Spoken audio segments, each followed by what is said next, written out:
Hello, hey, how's it going, everybody?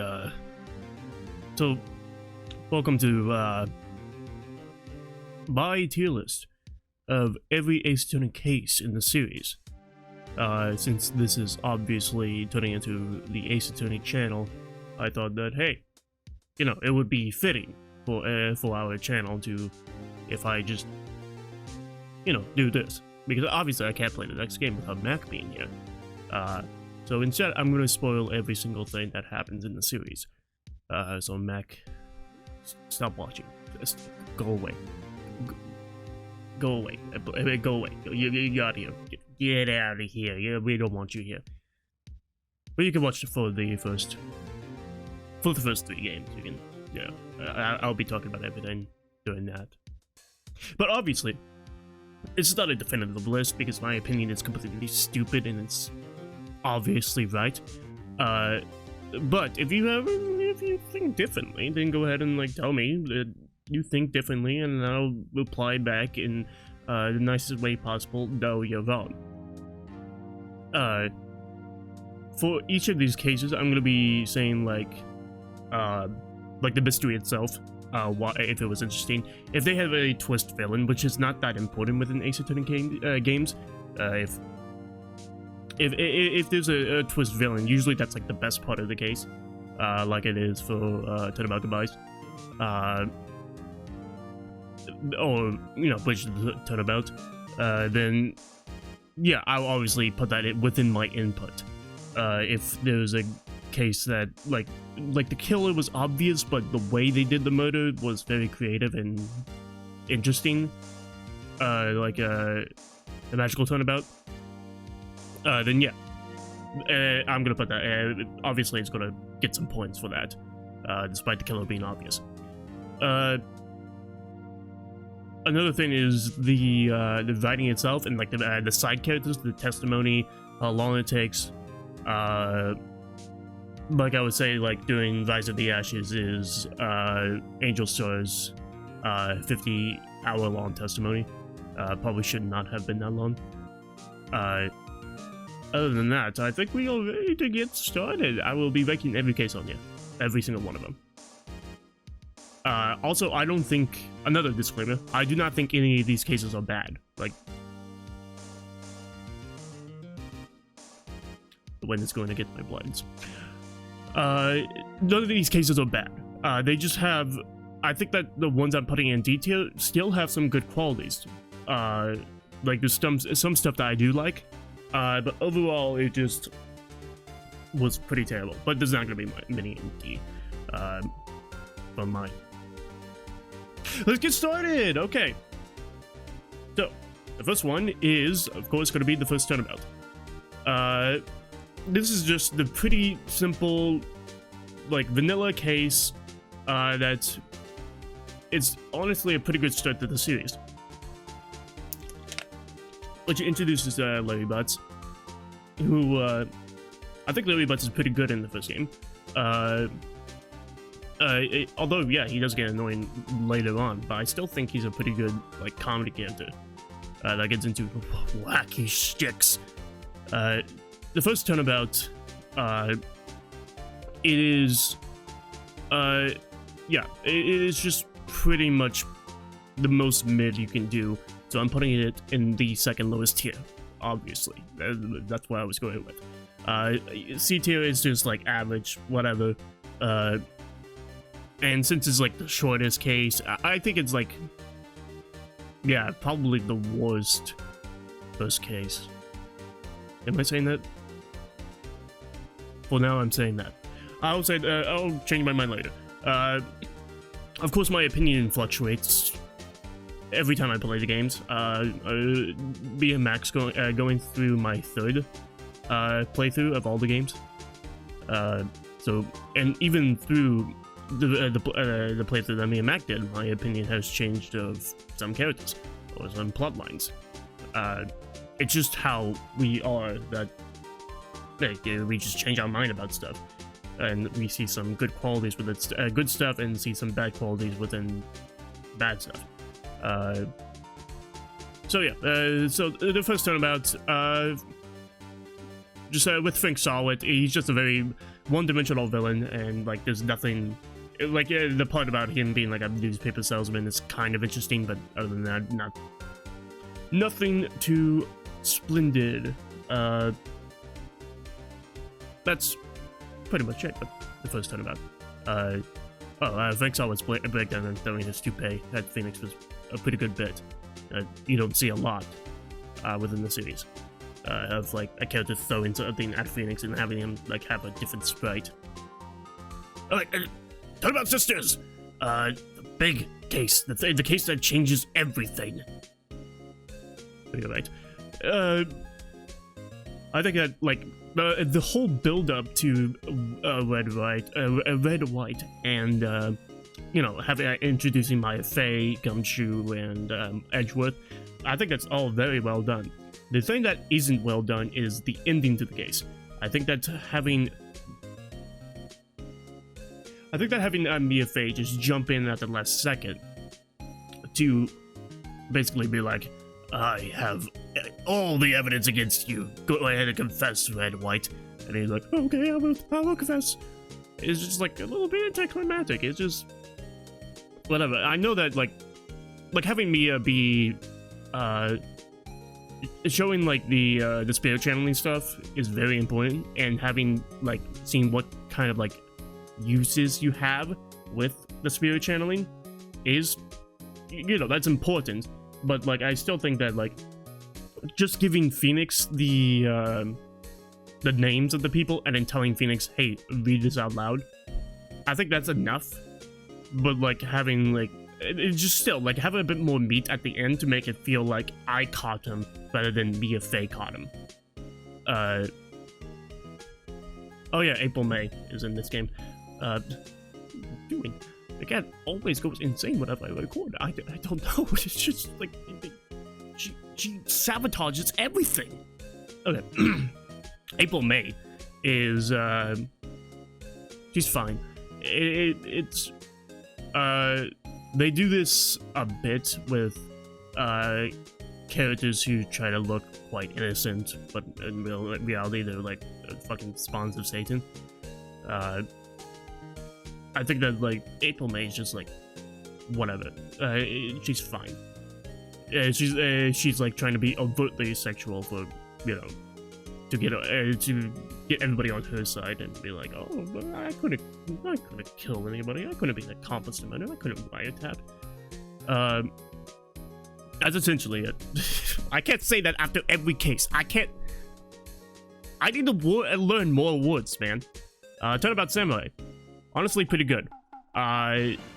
These, the third case syndrome, as it's called within Ace Attorney, I think it's a complete fabrication for most of the games.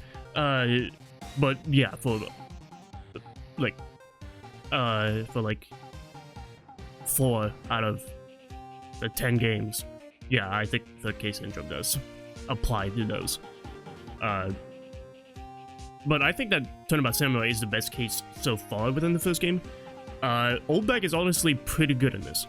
Oldback being actually not traumatized, but like torn apart from the death of her favorite celebrity, and she like vehemently believes that Will Powers was the one that did it. Will Powers himself is just he's not like that big of an interesting character. He's just like, well, yeah, he's just like timid, and like that's like the joke, is that he looks like Hugh Jackman and like is buff and scary looking, and then like he's actually like a teddy bear in reality. That's fine, whatever. The actual the twist that Jack Hammer was the one in the costume that was out to kill D. Vasquez, I think that's actually very well done. It's definitely my favorite part of the case, especially like D. Vasquez is like her motivation between for like, well, like defending herself, and like that like traumatizes her and like gives her PTSD from the time that the other actor died. I forgot the other actor's name. I don't know if they say his name, but the person that Jack Hammer killed before, and I think it was like Julio. Was it Julio? Was that his name? I don't know. It was something like that. Yeah, I think that like having D. Vasquez be a sympathetic character is pretty good. A good job. Good job. It's especially when she had a bunch of mafia people try to kill us, and then Gumshoe comes in to save the day. Other than that, yeah, the old bag antics are actually pretty good. Oh, Penny Nichols is in that case. Penny Nichols is the most uninteresting and unmemorable character. The part where we have to like trade like Pokemon cards with her or whatever is pretty like wholesome, but I don't know, it's just like trying to get in the way. Cody Hackins, we are pestering a child, making the child cry. That's good. Good job. Good job, Phoenix. Having like different like obviously they want to have like different witnesses within these cases to see like how Phoenix treats a old man or how Phoenix treats a young child when it comes to like cross-examination and stuff like that. Yeah, it's just like you just like see the layers of design of, okay, this time we're gonna have the murderer that you actually care about, and we're not gonna show the murderer, even though it's obvious who the murderer is. But we didn't know like that. Hey, D. Vasquez actually, you know, I actually had a good reason. Other than that, oh, Salmonella's in that case. Oh, Jesus, Salmonella. Honestly, they just wanted to have a director. Why couldn't they just have Penny Nichols be the director? Because, yeah, her being a PA makes sense, but having her be, like, a director and being, like the joke is like, well, you look a little bit young to be a director, and, yeah. Better than having Salmonella. Well, I suppose, like, him making, like, anime-esque, shows in Japan, he would kind of look like that. That would be like the stereotype of what they would look like. Yeah, it's probably fine, but I don't think he should have been like that important. I think that he should have had like the Penny Nichols treatment, while Penny Nichols should have had the Salmonella treatment, and like have her be the witness and whatever. But who cares about my opinion? I mean, she was already made the games. He's not gonna listen to me. Who cares what I say? Alright, Turnabout Goodbyes is almost the perfect case. I don't think it is the perfect case. The main gripe is is probably the thing with Gordy. Gordy, like, that whole segment goes too long. Especially, I am fine with Lotta Hart, she's fine, but like, her complete stubbornness of realizing that, oh, Gordy's not real, whatever, and like, I'm not gonna tell you information if you don't give me information about Gordy. I'm like, fuck off, dude. That part is just probably her worst quality, is that she just refuses to give information unless we give her information about a fake thing. Which, yeah, it makes sense with the stereotype. It's just like, in terms of like a gameplay aspect, it's just like a little bit annoying, having to go back and forth for such a uninteresting motive. Like how Gordy came to be was kind of interesting and kind of smart. But that's basically all that lies with Gordy. Especially when we get to Gordy later. That part is terrible. Well, it wasn't Gordy, it was a different monster, but like, if you know what I'm talking about, you know what I'm talking about. Yeah, Turnabout Goodbyes. Von Karma being the most final boss looking person that you could have in Ace Attorney is incredible. I really like Von Karma because of like the absurdness of him. There was like absurdness in like different characters that I do not like, because they become annoying with him. They like either like go over the line or they like inflict like gameplay issues or whatever.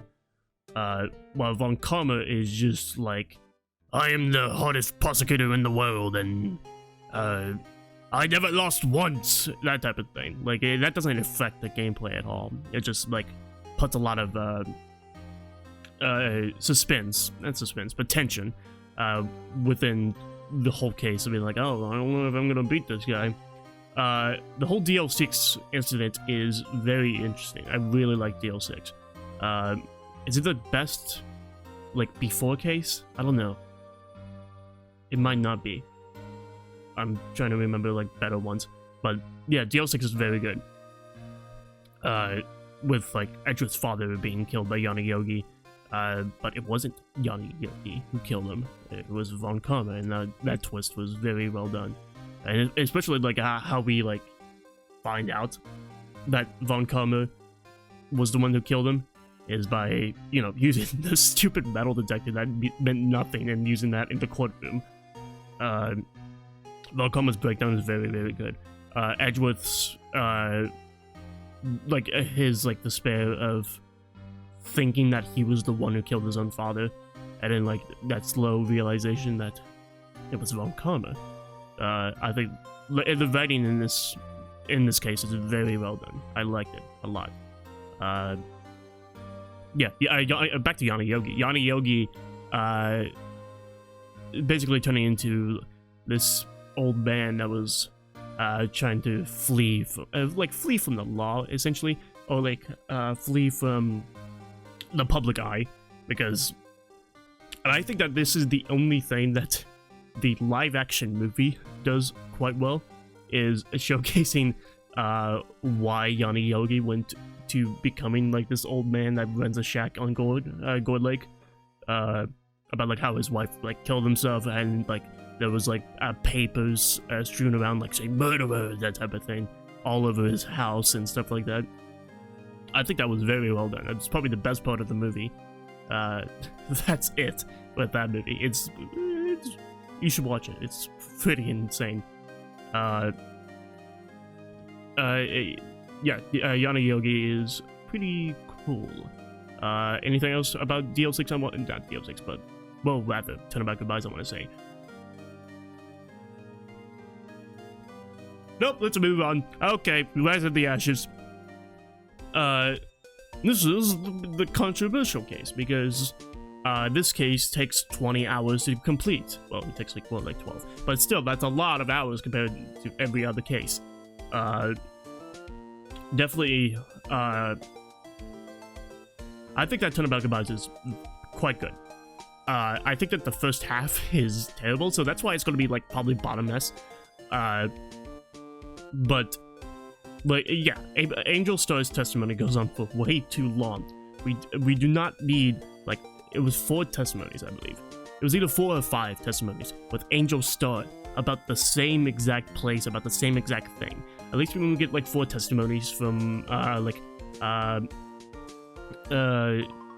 Maya from Dahlia in Bridge to the Turnabout. At least that like each one of those testimonies was about different things, while Angel Star's testimony was about the same exact thing. So and then we had like meticulous, like very like egregiously, and it was very irritating to just be like, okay,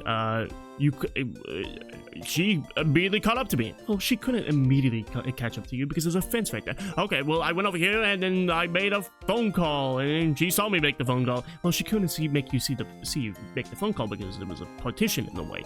Oh, well, I was actually, you know, stuff like that. I had that backwards, but you know what I mean. The whole thing with Damon Gant is definitely one of the best killers in the game. Well, in the series, I meant. He just has like his like personality. It's just so encapturing. He's like a very charming person that you can just see the evil in his eyes, especially when he stares at you for 50 hours. I think it's incredible. How does he do it? How does that shoe guy do it? how does he write these characters? Jake Marshall, having the, the backstory with the IS-7 incident. Yes? Is that the IS-7? IS-9. No? 9S1. Fuck. What is it called? I'm pretty sure it's called the IS-7 incident. This is why I haven't done that bad. No, the IS-7 incident is a different thing. Don't worry. I don't want to be wrong. The SL9. Got it. It's the SL9 incident. Jesus Christ. IS-7 incident is a far more important thing that happened. Yeah, so, the SL9 incident. What the fuck is wrong with me? The SL7 incident, I do think that is one of the best, like, cases that we don't go into, about the Joe Dog killings and, like, the whole concept of Joe Dog just went on a fucking rampage, just killed everybody that he saw. He was just basically on a terrible, like a Hitman mission, and he just fucking, he sucks at Hitman. And then the whole thing with Neil Marshall, getting killed, and like we had to figure out who killed Neil Marshall, and then we all thought it was Emma Skye at first, and I still think that, like, Emma Skye genuinely thinking that she was the one that killed Jake Marshall, and she has like a breakdown, a meltdown. I think that's like how do you not like this case? Like, whenever you think about those moments, I shouldn't say that. You have your own reasons for not liking the case. I'm just being a bit petty.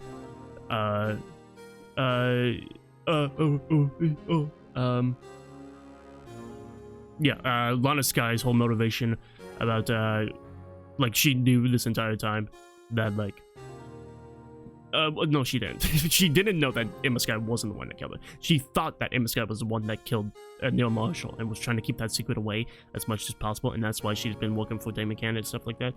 I think that, like, it's incredible writing. Just, like, take off the first half of the case, and then it's, like, everybody loves it. The Blue Badger theme, oh, the goddamn jar puzzle. Why did they make it so that it had to be pixel perfect? Why did they do that? Why did they do that? I think Matt got it quite quickly, but then again, I think I showed him, like, a picture of what had to be done, so that it wouldn't take us 20 minutes to do that. Actually, he spent so much time. I didn't think it would spend so much. I'm gonna shit talk Mac for a second here. Hopefully he's gone already. I did not think it would take so long into, like, actually assembling the jar. Because I thought that, like, oh, that's an easy puzzle. He can do that within, like, 2 minutes. He took, like, 10 minutes to do that. I'm like, oh my god, dude. But, you know, some people just, like, just can't do some puzzles correctly. Or, like, efficiently. Like, my supreme intellect can. Overall, the first game, very good. Pretty good. Pretty good start to the series. Just a subtle incline of quality of cases. Then dips down a little bit for Rise of the Ashes, but don't worry about that. So, let's go to the Forgotten Turnabout. Which, you know, it is named well because I forgot it. It is quite forgetful, especially the killer Richard Wellington. It's just like, yeah, he's just like a pompous douchebag. Really, oh, I'm the most spectacular person within this room. You guys cannot even fucking, understand my supreme intellect. Type of thing. Like, yeah, sure. Other kids just do that much better later in the series. Other than that, like, some puzzles were, like, kind of funny, like the glove looking like bananas, and then he's like, no, that looks like a bunch of bananas, and we're like, no, it's actually a glove. And I'm like, that's pretty cool. It's pretty cool. Yo, you guys, what happened at court yesterday? You wouldn't believe this. This guy at the witness stand thought that this glove was a bunch of bananas. That's pretty insane, dude. Maggie Bird, yeah, she's kind of like, she's obviously a victim within that case of, like, her boyfriend, I think it was her fiance, getting killed, like, right in front of her, because, inadvertently of what she did, like, being like, because they went on a date quickly, and, like, Dustin Prince couldn't, like, change out of his police uniform because they went, like, immediately after he got out of his shift. And then, like, that's, like, the reason why Richard wanted to kill him, because he looked like a police officer, and that Maggie Bird was reporting him to the police. So yeah, essentially, it's Maggie's fault, so she should fucking cry.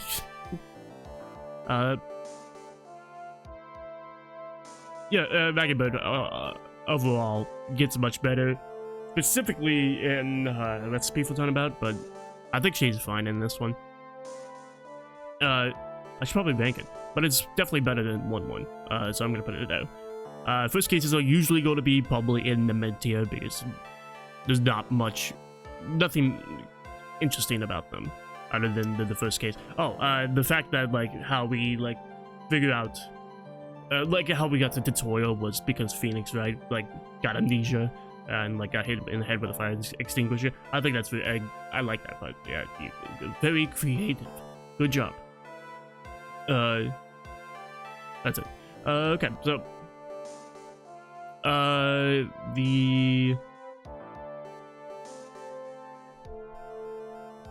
no, I'll get it. Oh, fuck. What is it? Oh.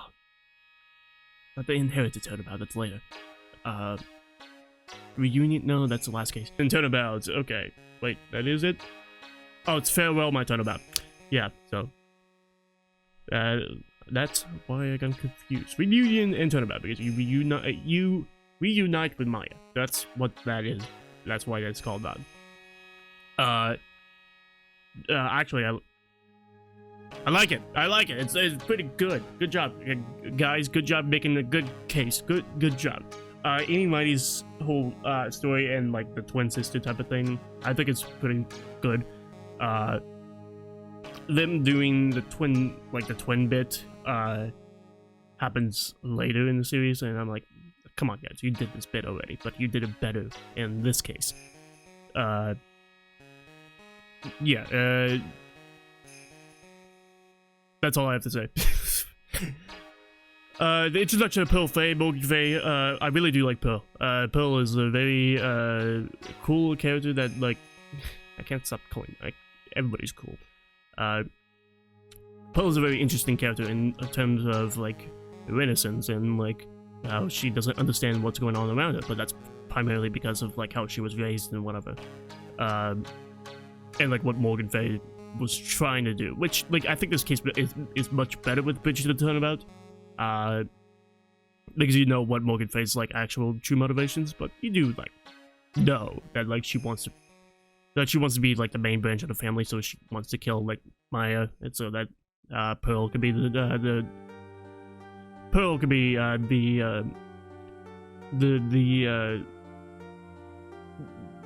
Crane Master. That's it. The whole murder method, sure, wasn't that interesting. It was just like, she, like, the whole, like, concept of, like, channeling and then, like, manipulating, like, oh, this is what we know about channeling, and then, like, I'm gonna, stand in for Maya to seem like that she is channeling me. That type of thing. I think that's, like, very smart for them to do. But that's probably the only interesting thing about that, whole murder plan. Anybody's backstory as well. With the whole, like, turning gray and the malpractice incident, and you know, all that stuff. I think it's pretty good. Franziska shows up for the first time. I do like Franziska. I think that, like, it takes her a while to, like, show like her true intentions and like who she really is, like, and like how deep of a character she is. But like you know, doing the first case, it was just like, oh geez, whippity whip lady, and she whips people, and she's Manfred's daughter. That's pretty much all we got, and then she's like here for revenge, but we don't know why she's here for revenge. So like I think that like Francesca gets better as the series goes on. And we got Turnabout Big Top. Woo! The big one. Yes. So what do I think about Turnabout Big Top? It is the worst case in this series, isn't it?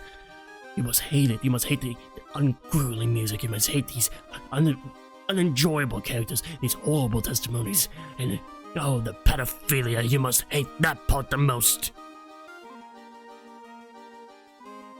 It's alright. It's alright. Those are, I actually liked Turnabout Big Top from the third time I went through it. The first time I went through it, I'm like, yeah, a lot of this part it's not good. The music is awful. I'm still on that train, you know, that the music is pretty terrible. But that's kind of the point, is that it's supposed to feel unsettling and like feel like the atmosphere is like suffocating you. That's like the point of it. And they do that quite well, except when they do that for like 10 hours straight. Then it's not that good. I think that Akko is one of the best killers in the series. I really liked his motivation, and like his like genuine regret at the end of it. It's just like, I like sympathetic killers that like you can actually feel why they did it, but they still murdered somebody. So goodbye, enjoy execution, loser. Other than that, I think that Mo is a very he's quite a captivating character, because yeah, he's very annoying with his terrible jokes and his obsessive laughing and that stuff. But like you can tell that he actually does care for the circus, especially at the end where he like forces Regina to watch the trial to like make her understand like what is wrong and like how we can like move on from this, and then make her introduce her to the reality that her father is gone and never coming back. Regina, no. She's a little bit too innocent. Then we have Ben and Trillo. Yeah, we can take them out of the case, but you don't care about them. Ben and Trillo pretty much suck. And then we have, I think that's pretty much it. That's all. That's everything that happens. Yeah, I think that the history of like what happened 2 months before, I think it was either 2 or 3 months before, about like how Bat was, you know, it was just like, I know that Mac like laughed at the concept of, oh dude, if I put my head in a lion's mouth, then you gotta go on a date with me. Yeah, that concept is kind of like absurd, but it's still like, when knowing that like they're like 15 and 16 or whatever, yeah, that kind of makes sense. Especially with Regina being a psychopath and putting pepper on it to make sure that the lion sneezes. You know what's a good prank? Having a lion chop your head off. That's a pretty good prank. Yeah, I think that the ending indicates it's very well done. It's just that the investigations can go on for a long time. Phoenix impersonates a monkey, so I don't know why there's hate on this case. That's essentially it. It is afflicted by the third case syndrome, as it is the worst case in the game. But I think it gets a little bit too much flack because, yeah, Maximilian is 20. He's 24? No, he's like 22, I believe. Yeah, he's like 22, and Regina's like 16. Yeah, it's pretty drastic, but it's not as. But like the whole thing with Benjamin getting with Benjamin, who's like in his mid-30s, getting with a 16-year-old. I think that's but still, like, it's more like the character of Trillo is interested in Regina rather than Benjamin himself. He's like playing a part, but that's not, they don't make that very obvious. And obviously people are willing to perceive what they want to perceive. Not what they want to perceive, but what they are going to perceive. So probably a little bit more writing, a little bit more exposition, being like, oh, by the way, I don't give a shit. Benjamin saying, I don't give a shit about Regina. It's don't Trillo. Don't Trillo. Something like that. To make it more obvious that he's playing a character, rather than, like, he actually has genuine feelings for a 16-year-old. But Max, you know, step away for a bit. That's it. That's it. That's it with Turnabout Big. So, that's my opinion of it, essentially. But about it was pretty alright. Alright, then we get to the Farewell by Turnabout. I think that Farewell by Turnabout is better than Turnabout Goodbyes. I do. The whole the actual like every time I play this case, like I'm like, is Maya gonna be okay? Is Maya gonna be okay? Even though I know that she's going to be okay, why would they kill Maya? They wouldn't obviously do that. But like the amount of tension and like how Phoenix is like full on panicking, it is completely panicking on the fact that, you know, Maya is being kidnapped by a serial killer, an assassin. Speaking of which, yeah, a lot of Heart's probably the worst part of the case. No, a lot of Heart's not the worst part of the case. Old Bag is the most part of the case. But I think that like Old Bag still doesn't like overstep her boundaries, like she does later on. But that's basically it. That's basically it. That's all I gotta say about that case. Yeah, Matt Engard being the killer is probably the best twist. No, it's probably the third best twist in the series. So, Mac, if you're still watching, the best twists still haven't happened yet. Which I think they're pretty fucking insane. Actually, it's more fourth, because Bridges of Turnabout is much more insane than Matt Engard being the killer. Yeah, so, because, like, Matt Engard being the killer is, like, a slow plot twist. Since they, like, because once you go to his house, you notice that that's the same door, and that's the same guy, and that's the same everything, so he's probably the killer, type of thing. Rather than it being instant, like, Matt goes the killer, bam, you know. His breakdown is very, very good. And how we, like, actually take him down is by being like, hey, Shelly the killer. A Matt Engard person is trying to blackmail you. This footage. You might have to go and kill him now. And then he's like, okay. And then he leaves. That's it. That's it. Okay. Farewell, my Turnabout. Best case so far. Definitely is what puts Justice for All on the table for best Ace Attorney game. Otherwise, it's a pretty decent game. It's fine. It's fine. Justice for All is fine. And then we get to the big boy. The big boy, which is Trials and Tribulations. Turnabout Beginnings. Turnabout Memories. Turnabout Memories, that's what it's called. Jesus. Turnabout Beginnings is this one. Turnabout Memories. You're playing as a new prosecutor. He plays a new defense attorney. That's not even what the fucking game's about. He plays a new defense attorney, Mia Fey, and then that's why we have to get a new tutorial, even though it's the second case. But it's been a year? No, it's been like a couple months. It's been like 8 months, I think, since she defended last.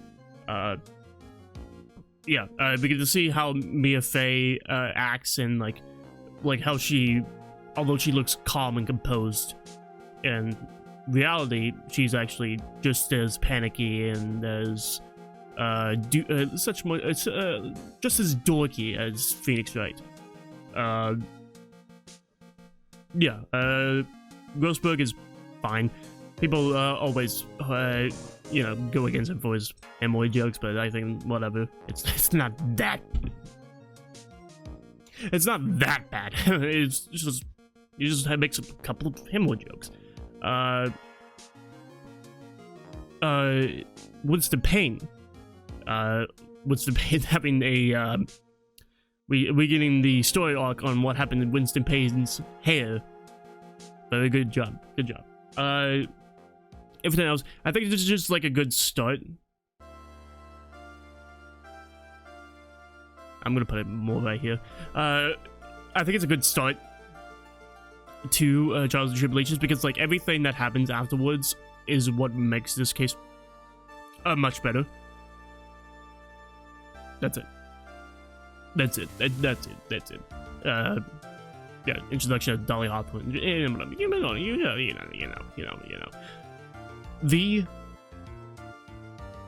stolen Turnabout. Why can't I remember this stuff? The stolen Turnabout. Yeah, introduction of Godo, who is my favorite character in the series. So there's gonna be a bit of a bias here. However, Luke Atme, being the killer in this case, I think that he makes the most complex plan of any killer in the series. Yeah, I would say so. I might think of that like I might think differently later, but I'm pretty sure, yeah, Luke Atme has the most complex murder plan out of everybody. So he is being blackmailed. So instead, he sends that blackmailer to somebody else by blackmailing him and forcing him to get a bunch of money so that he could pay off the blackmailer by blackmailing him.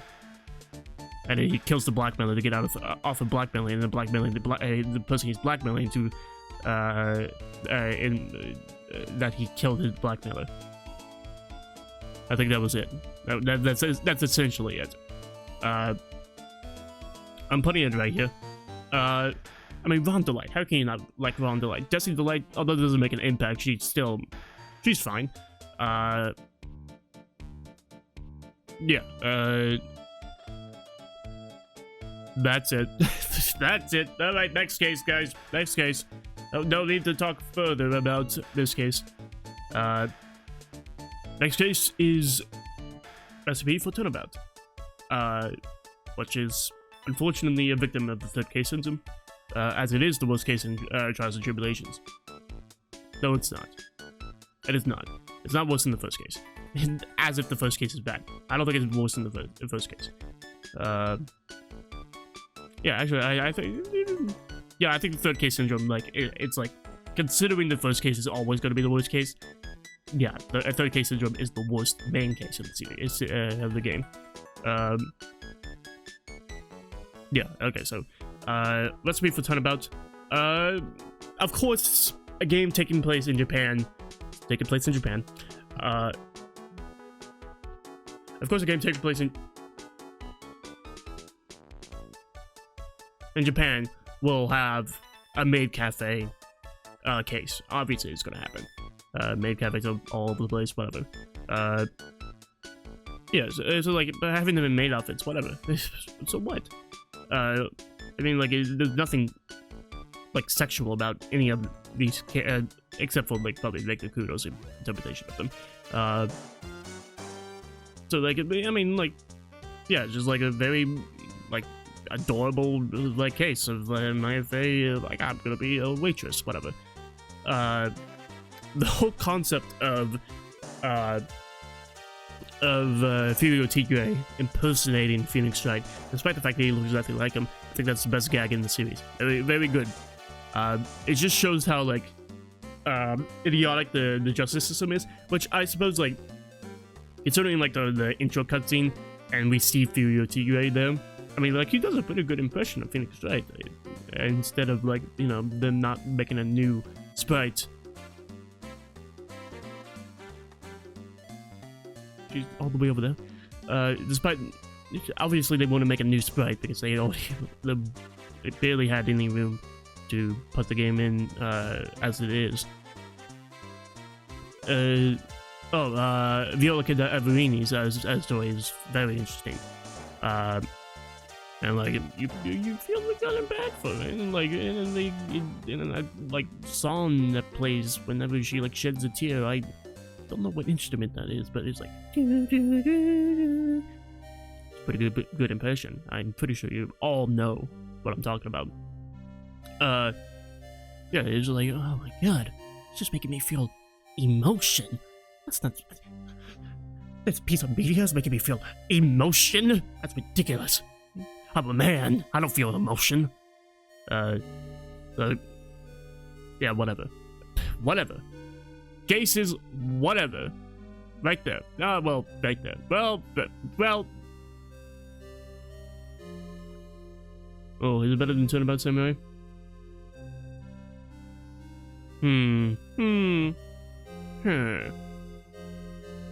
What do you think? Don't do that. Oh, for God's sakes.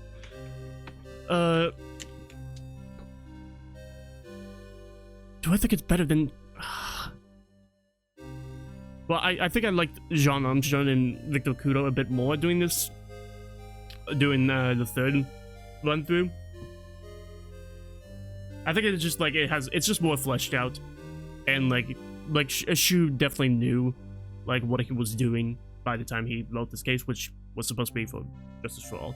But regardless, and the foreshadowing with Godo and the apron, I think that's very well done. And especially when they did that in Soul and Turnabout whenever Mia showed up, and Godo's like, oh, everything. What are you doing?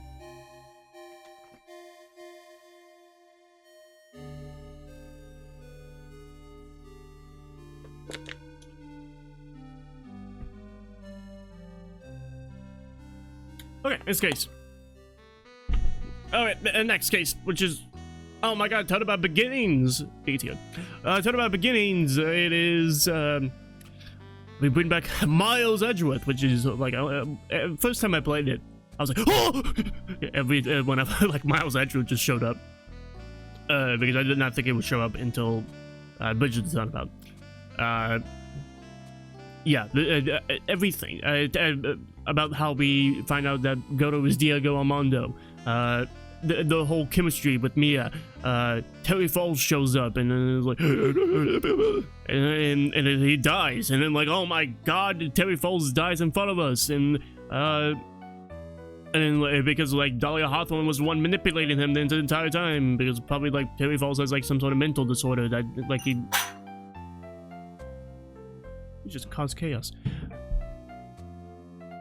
Yeah, and then Dahlia Hawthorne like manipulates him and doing the kidnapping case in order to steal the diamond and whatever, and like, and then she kills her own stepsister. What's a stepsister? Yeah, half sister. I think it was her stepsister. No, it was her stepsister. It was her stepsister. It was, yes. And then that's pretty much all that happened. It's just like a bunch of context. It is a prequel to what happens in Bridge to the Turnabout, which is quite important. It's quite important that we need to know this information. Yeah, I think it's very, very good. Probably here. I'll probably put it top A. I might put it in. No, I'm gonna keep it top A for now. Okay. Bridge to the Turnabout's a D tier case. It sucks. This is not a surprising opinion, but Bridge to the Turnabout is the best case in the series. Just like everything they do is right here. Phoenix dies. Edgeworth defends. Maya gets trapped. Pearl almost kills Maya. And then Dahlia comes back, and then even though that she's dead, and then she's like, I'm going to take revenge, haha. And then Morgan Fay returns, and then Francisca comes back, and she's actually a pretty chill person, and she's like, yeah, I'm gonna kind of help you because I don't know. And then the Canadian judge sucks. That's probably the worst part of the case. It's a Canadian judge. Nobody likes a Canadian judge. But the fact that you play as Edgeworth, it's like, oh my god, I'm playing. We did play as a different character before, but we're playing as Edgeworth. We're playing as a prosecutor. It's just very amazing. It's just like every single step within this case. Even Larry Butts was good. I think Larry Butts was good in this case.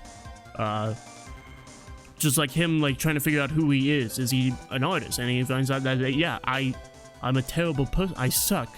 So that must mean, bam, I'm an artist. Makes sense to me. Bikini being a very like a motherly person, a joyful, a motherly person. Like nobody on screen, I did not like being on screen, except for Canadian Judge. But he's not an opponent. And then we get the killer, Godo. Being the killer is. I was like, the first time that I went through the game, I was just jumping in my seat, being like, oh my god, wow. I was floored, and I started like tears coming down my face whenever he says, these must be my tears, and he, like the blood was coming down, and then he was like, the only time a lawyer can cry is when it's all over. I'm like, oh Jesus Christ, man, shoot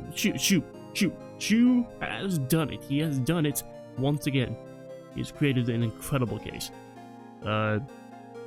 All of Godo's, like the fact that like he was like, I think the part that people skip over when it comes to Godo is the fact that he knows that what he did was like very selfish and terrible.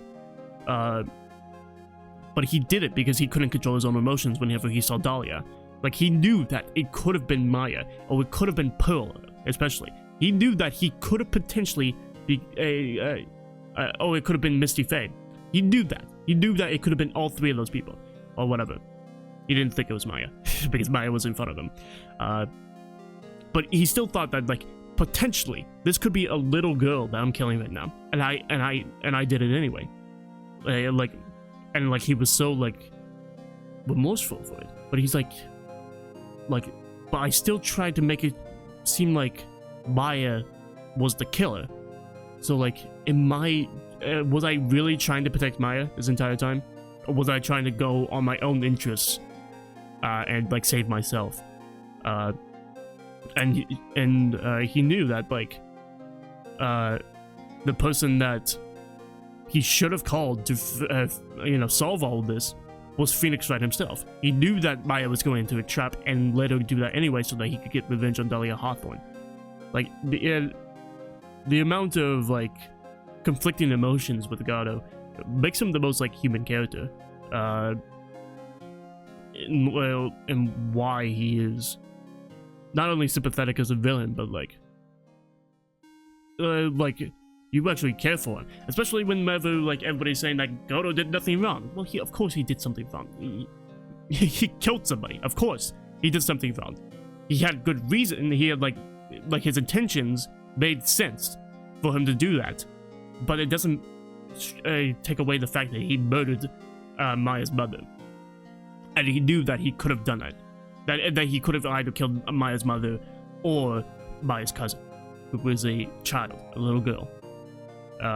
So everything just coming around, finishing up with the trilogy, it's incredible. I think that one of the best pieces of media to ever exist. All right, next game. Get out of here, Mac. If you've stayed here this entire time, get out of here. Get out of here. Get out of here. Is he gone? What a fucking loser. Alright. Turnabout Champ. Turnabout Trump with Apollo Justice.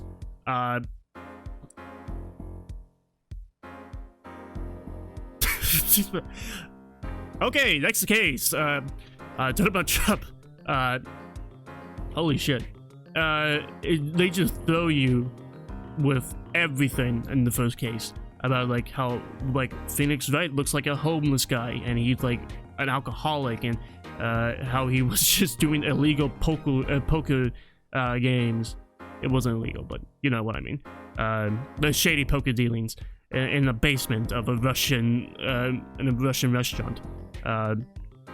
Like, oh my god, like that whole, and like just like the moment of like, what is happening? Like, what happened between these two games?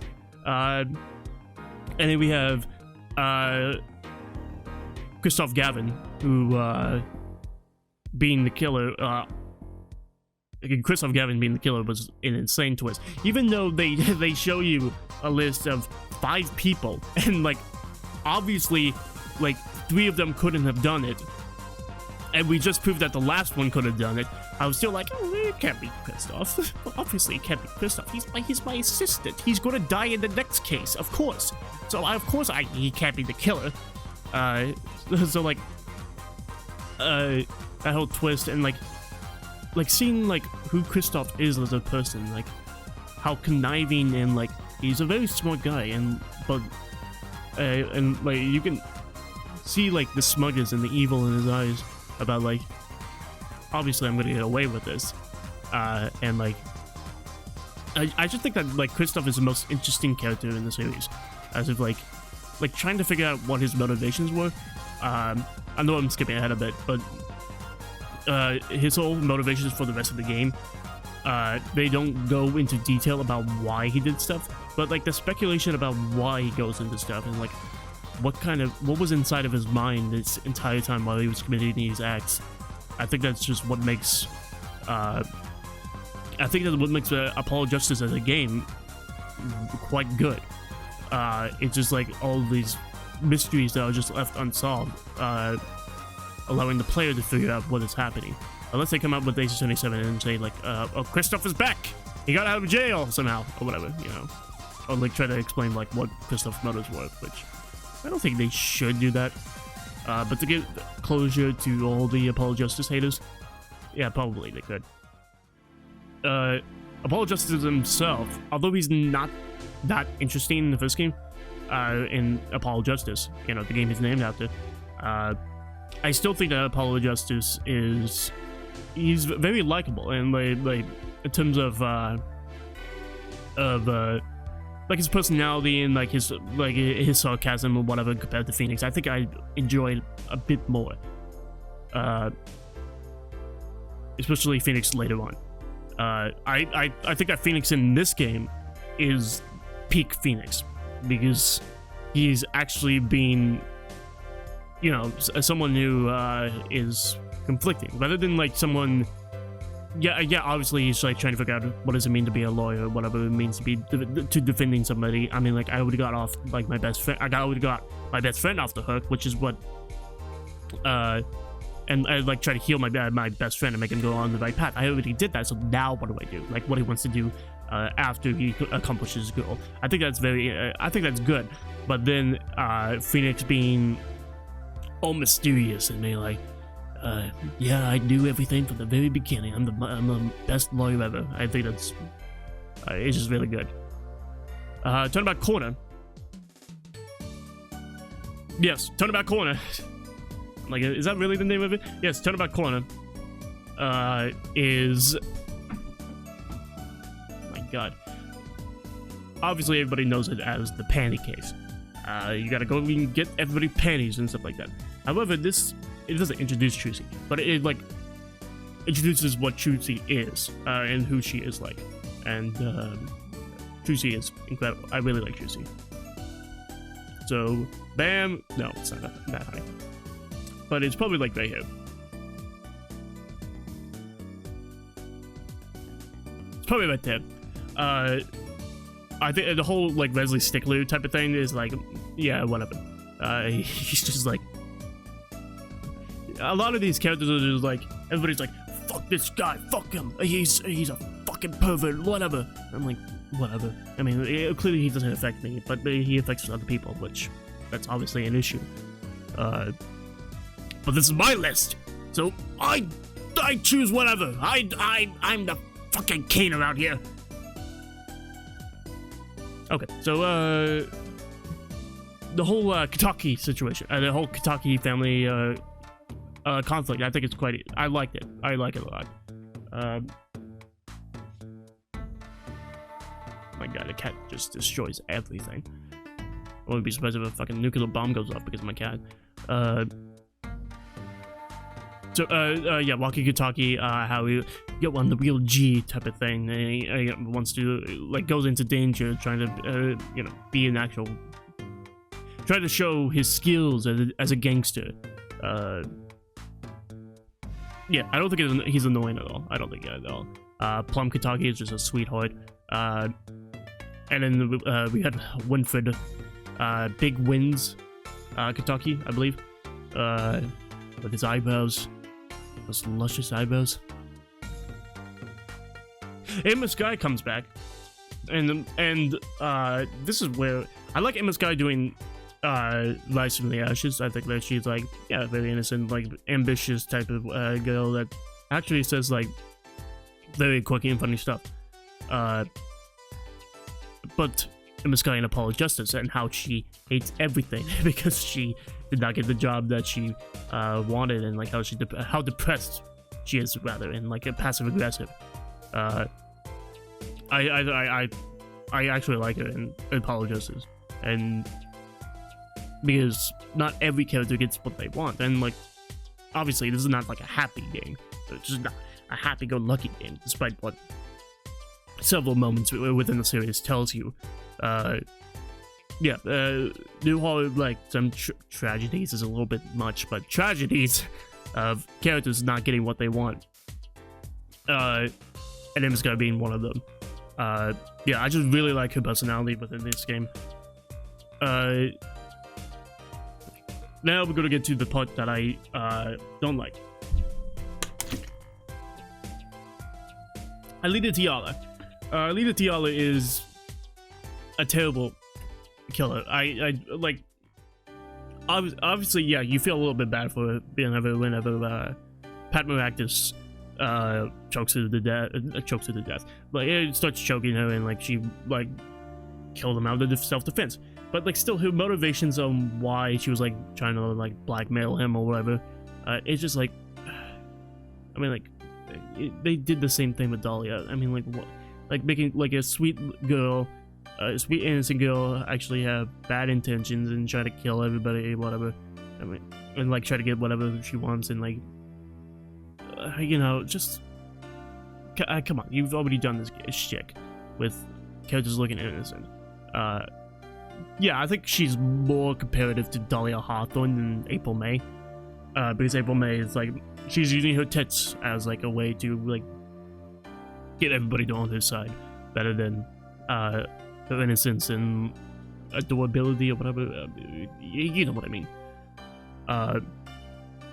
Not only is it a same gimmick, her breakdown sucks. I always look for the breakdowns because they are unique animations that the animators spent a lot of time trying to make them seem human and yet cartoonish at the same time, and radical, whatever.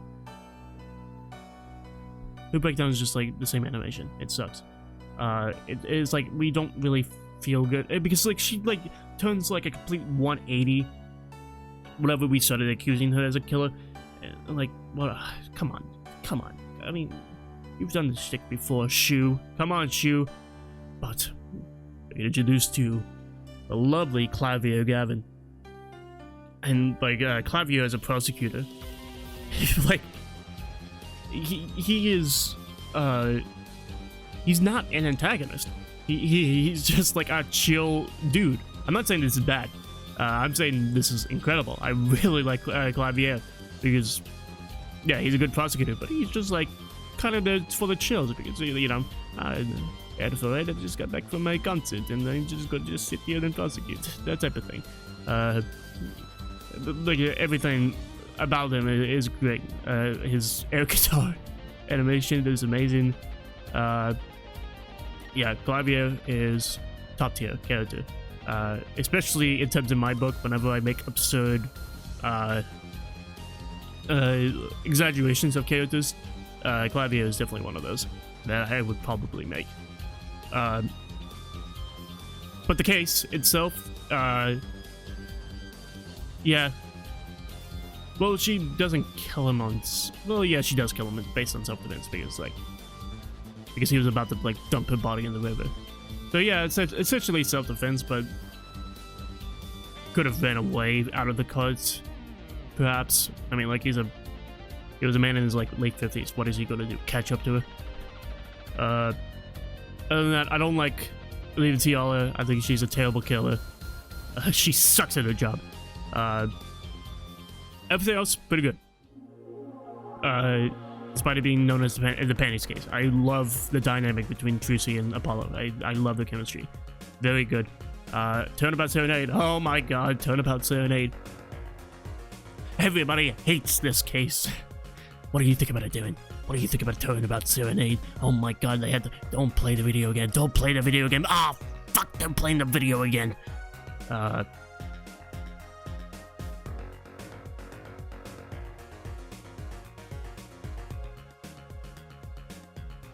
Yeah, right there. No. Yes. Right there. Putting it right there. Please, don't leave a dislike. Please, don't leave a dislike. Please. I'm sorry, guys. I'm sorry. Please don't leave a dislike. Yeah, the worst part of the case is obviously seeing, Guilty Love. It's a love... No, it's not Guilty Love. That's Clavia's theme song. Serenade. What was it called? It was called the Serenade. Whatever. Lamiro's song. I believe it's pronounced Lamiro. I you know, that's how I pronounce her name this entire time. Lamiro's song. It's like playing it over and over and over and over and over and over and over and over and over and over. It's just like, oh my god, stop playing it. Stop playing it. Obviously, that's the worst part of the case. But I think that what people are missing is the betrayal of the Gavineers, of Dorian, Crescent, and Clavio Gavin, and like them sparring with each other, and like how Clavio like it just like shows like pure disappointment on the fact that he would do that. The whole smuggling business, I thought was kind of interesting. Although the main Latus is the most whatever he exists. The thing that people like hark on about the most is that Maki Tobaye was arrested, despite the fact that the murder weapon was a revolver, and them saying that, okay, obviously this child couldn't have done it. But I mean, obviously this person could have done it. It couldn't have done it. Whatever. Obviously, Lamio couldn't have done it. That's right. Because the recoil of the gun would have like popped the shoulder out. And so obviously we're gonna accuse this child of doing it. Yeah, I think that's ridiculous. Obviously, it's ridiculous. But I think that's kind of the point, because of what Phoenix has been saying this entire time, is that the justice system sucks. The justice system is sucky, and we're going into the dark age of the law, which of course they go into later. But I think that's what she was trying to point out, was how ridiculous the justice system is on them trying to convict this kid of something that he couldn't have possibly done, and then like getting people off the hook, or like saying that other people are innocent because of this very thing. I think that's very much the point of it. Yeah, that's my 2 cents of it. Although obviously the best part of the case is Clavio's guitar burning up, and you get to see him fall down over and over again, freaking out that his guitar is on fire. That's it. That's it. The case is done. Case is done. We do get to see Valiant Gramarye, but he's not an opponent. He set up the magic trick, but other than that, he's not that opponent.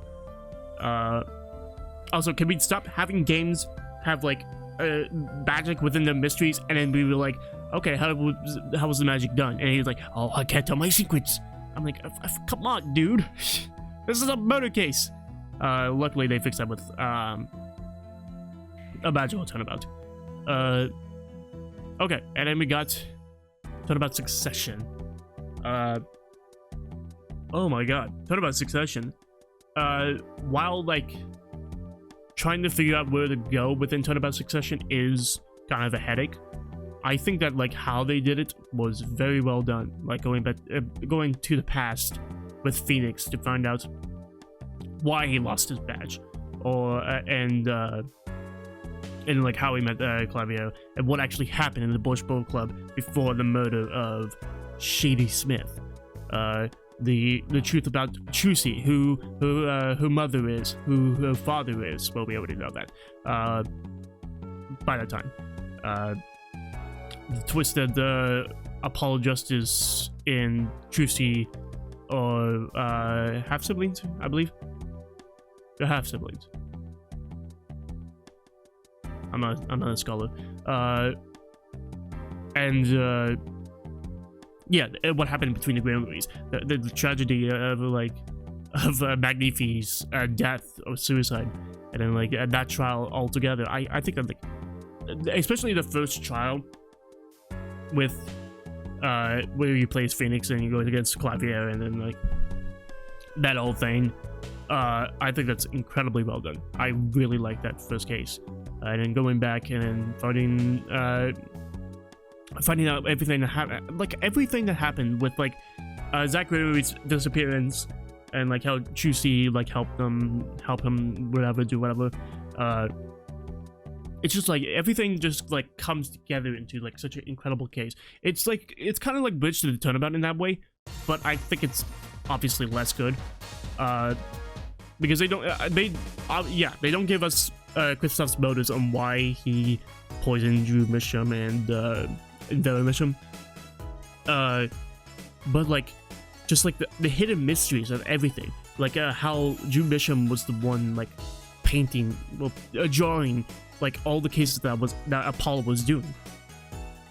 Like we don't really know why he was doing that, or like perhaps it was Kristoff like trying to follow him throughout each case and try to figure out what he was doing. So he like commissioned Drew Misham to draw each case that Apollo was doing, so that he can like figure out how to like maybe like get out of jail for that. I'm not sure. And that's the whole part of why I like Apollo Justice so much. Not only is the score incredible, I think Apollo Justice has, it probably has the best score. But like how everything is not explained. It's a shame that they don't go into detail with the 3DS games, but what they have right there is a good story with interesting characters. And that's all you need. That's all you need. S tier, boys. Right there. Putting it right there, right? It is better than yeah. Because even though it does take like 20 years to do. Even though it does take 20 years to do Turnabout Succession, it was good the entire time. The fact that Kristoff has only one testimony, and like you have to use your perceive ability, which, yeah, let me hark on the perceive ability. It is obviously the worst like ability that somebody has, but you get to see these full nice details of the models, although some details you don't want to see.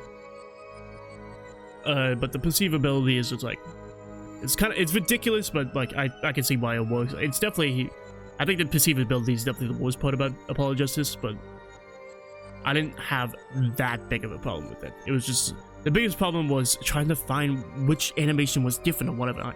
Like trying to find fucking Spark Marshall's sweaty pits. I'm like, how was I supposed to look under his fucking... why? What? My Turnabout Succession is pretty good. Alright, let's get to Dual Destinies with Turnabout Countdown. That's what it's called. Turnabout Countdown.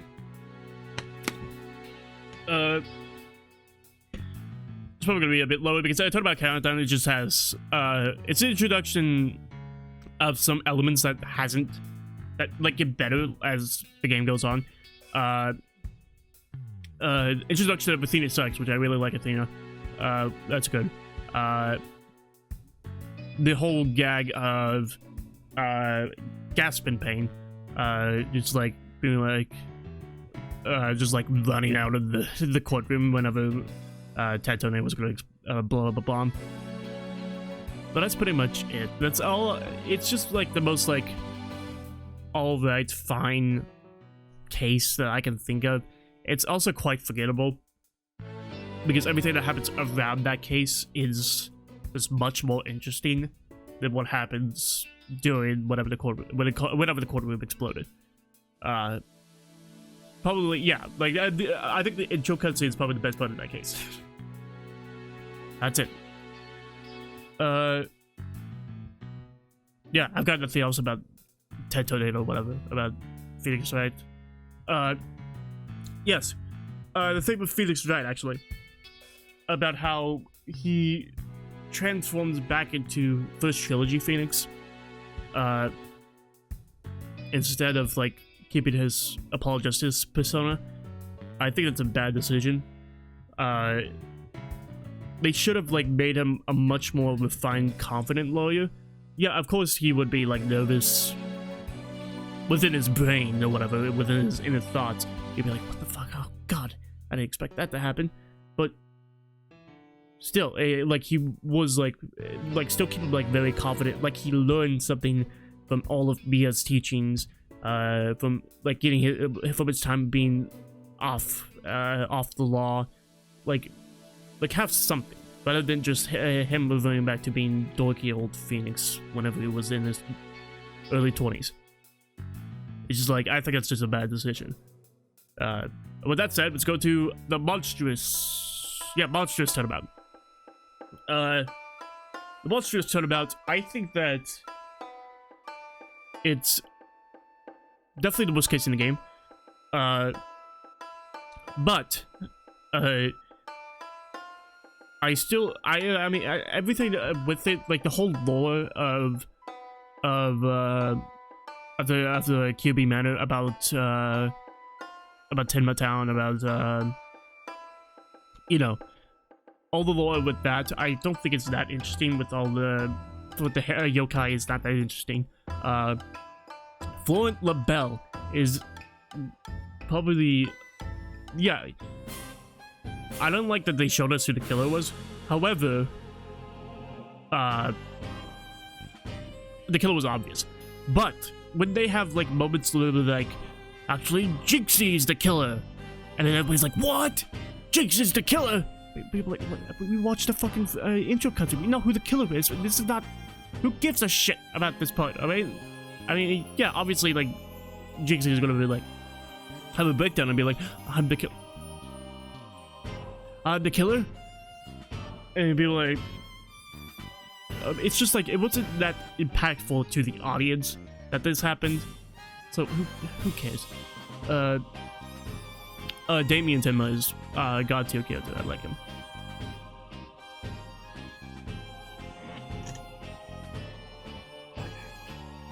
There we go. Damien Tenma is obviously god tier character. There we go. What did I not like? Oh, Phineas Filch. I didn't really like him that much. The whole wrestling bit, I thought was like everything about the lore with the case was just not interesting at all to me. The murder method itself wasn't that good either. The murder method wasn't that good. I just liked Damien Tenma and Florent LaBelle's ridiculousness, and that's basically it. Jinxie Tenma is fine. It's just that probably she goes on her bit about the yokai a little bit too much. And that's basically it. Oh, we had Chusi for like the first like 5 minutes of the case, and then she never shows up. why? I know they wanted to have Athena be the assistant, but why couldn't Trucy still be there so that because she's the friend, she's friends with Jinxie, so like, obviously she has like some impact with the case, but putting it there, right there. Okay, Turnabout Academy, I believe it's called, is the 1 out of 2 Athena only cases, well, Athena led cases, and I actually think it's very good. I really like it. It's like a story of typical teen drama within school that like is kind of interesting. Honestly, it's kind of wholesome, despite the fact that Hugh, what is his last name? Hugh. I keep on thinking Hugh Jackman. His name is not Hugh Jackman. Okay, Hugh Jackman. Hugh Jackman's doing the animated cutscene. Like, that scream was horrendous. Fire that guy. Yeah, it's just like a wholesome case. Clavio Gavin shows up just randomly, and it has fucking Ewan Lowenthal voicing him, which made no sense at all. That's the worst casting I've ever seen. Achtung, baby. I'm like, oh my god, it's Clavio Gavin. Aristotle Means is a very good killer. I really liked him. Of how, like, he was... Yeah, of course, the whole ends justify the means. He says that like 20 million times. But how he was, like, making Athena question herself on what she is doing, if what she is doing is really justice or whatever. Robin Newman's like transformation, I thought was very well done. I really liked that part. Although like her transforming into like a stereotypical like boy to a stereotypical girl, yeah, obviously there should have been. It's Ace Attorney. They're going to make every character exaggerated. That's just what they do. So, like, the complaint about them like toning that down a lot. Okay, fine. You want to be let down? You go. Okay. The complaint about that, them like toning that down is just like whatever. Yeah, it exists, but that's just how Ace Attorney is. That's basically it. Oh, I forgot to talk about Simon Blackwell. In the last case as well. Simon Blackwell is an incredible character. I think he's a very good prosecutor. Especially whenever I like saw his design first, and I'm like, oh god, he's just gonna be like a moody, emo type of guy. But in actuality, he's a very, like, him being like so manipulative of like witnesses and the judge, and like he's just like he's got the whole courtroom. You could tell like the amount of power that he has within the courtroom because of how because of his charisma. I think it really shows within especially in this case of like the whole gag where Professor Means is like taking roll call, and then like Simon Blackwell just like doesn't even give a shit. He's like, no, he's just being that one kid. It's just like, it just shows a lot of like some good parts about Simon Blackwell and how entertaining he is as a character. Alright, that's it. Okay, I'm done talking about him. Done talking about it. But it's gonna be like up here.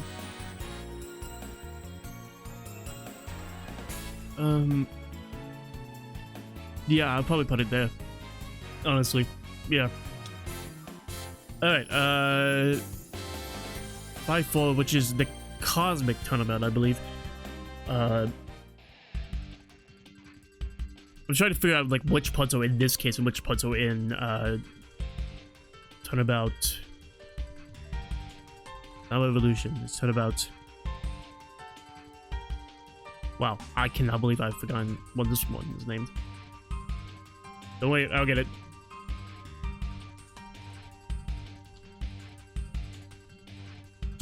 I'll get it. Turnabout for tomorrow. Yeah. That's what it. Yeah, because it's like Simon Blackwell's on Death Row.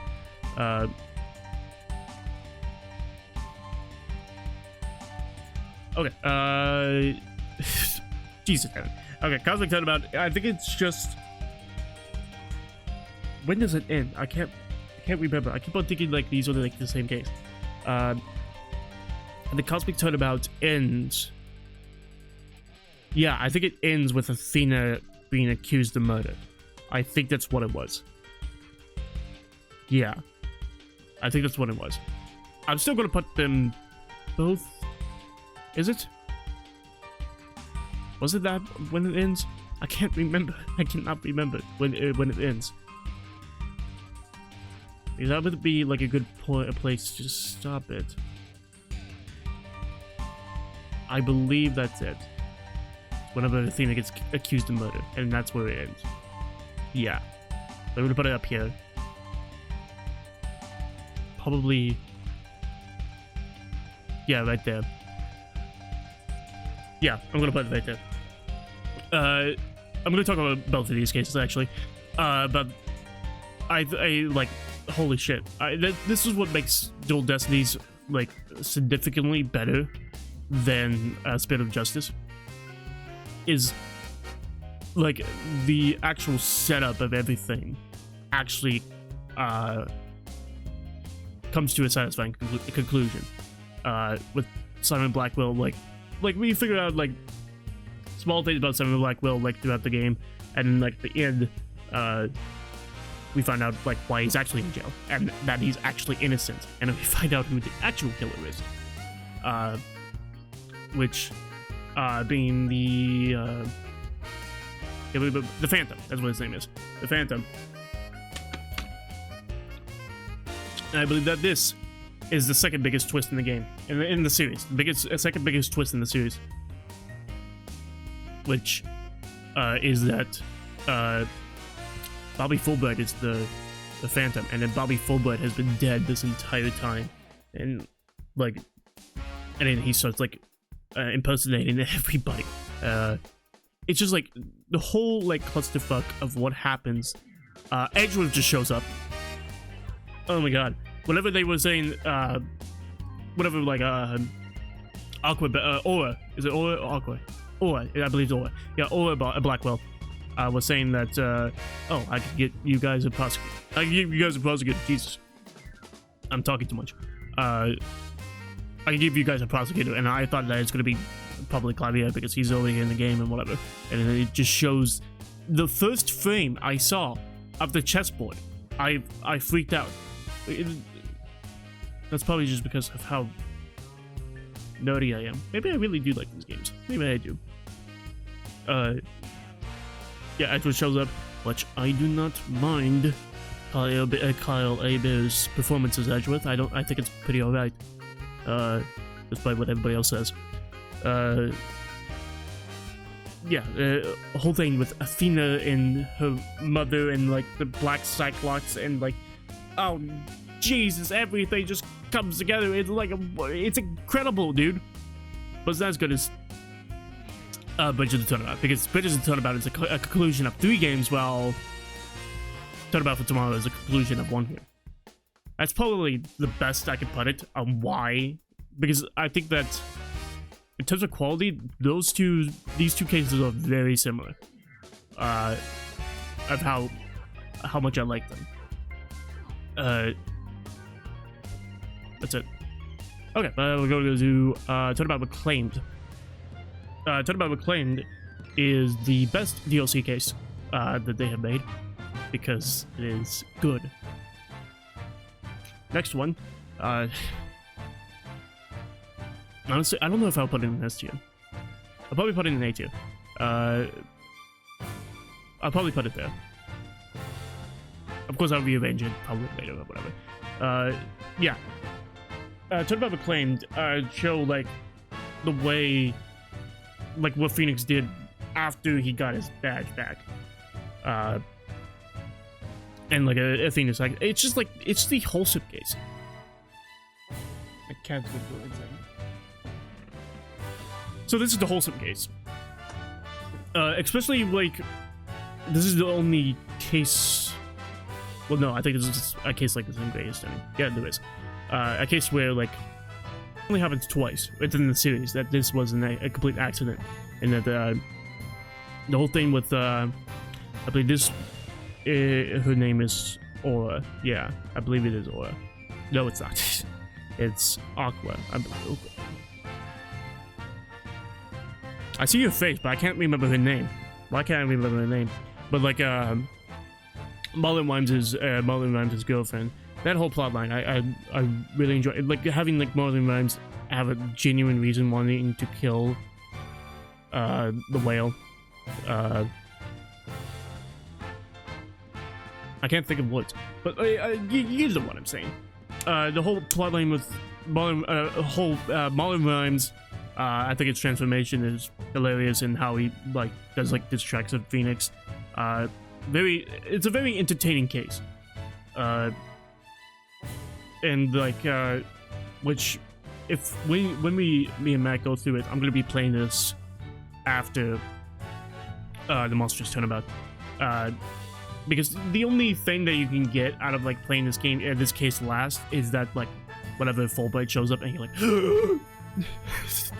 I know that guy, I know what he actually is, you know. That's the only thing. So like, and plus it will work in like the chronological order.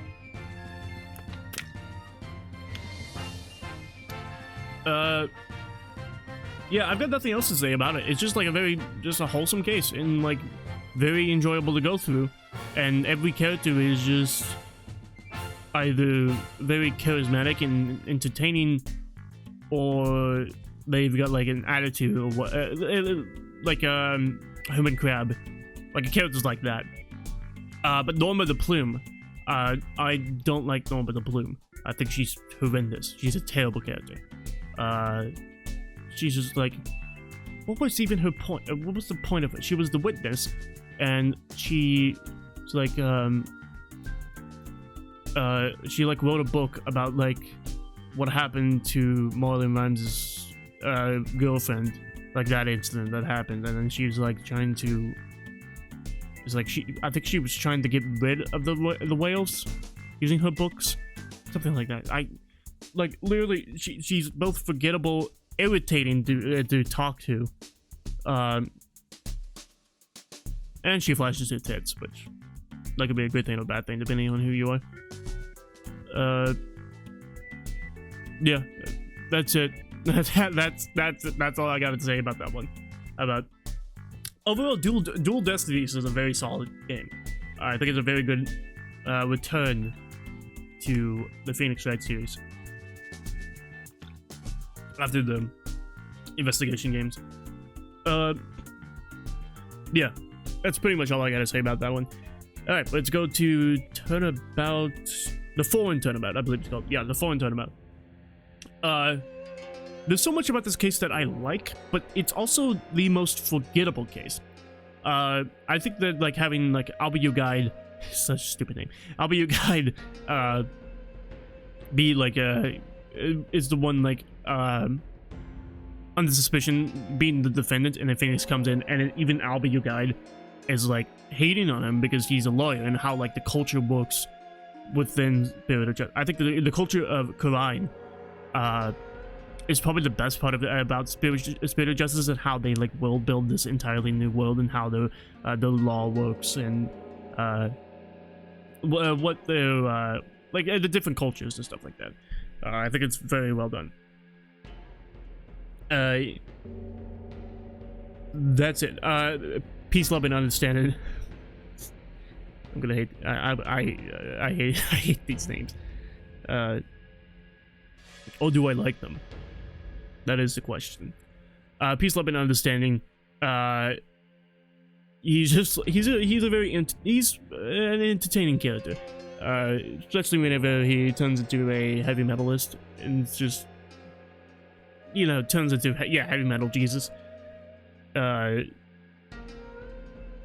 I mean, what else is there to say? The murder method is probably like whatever happened during the murder was the most boring thing they could have possibly done with this case.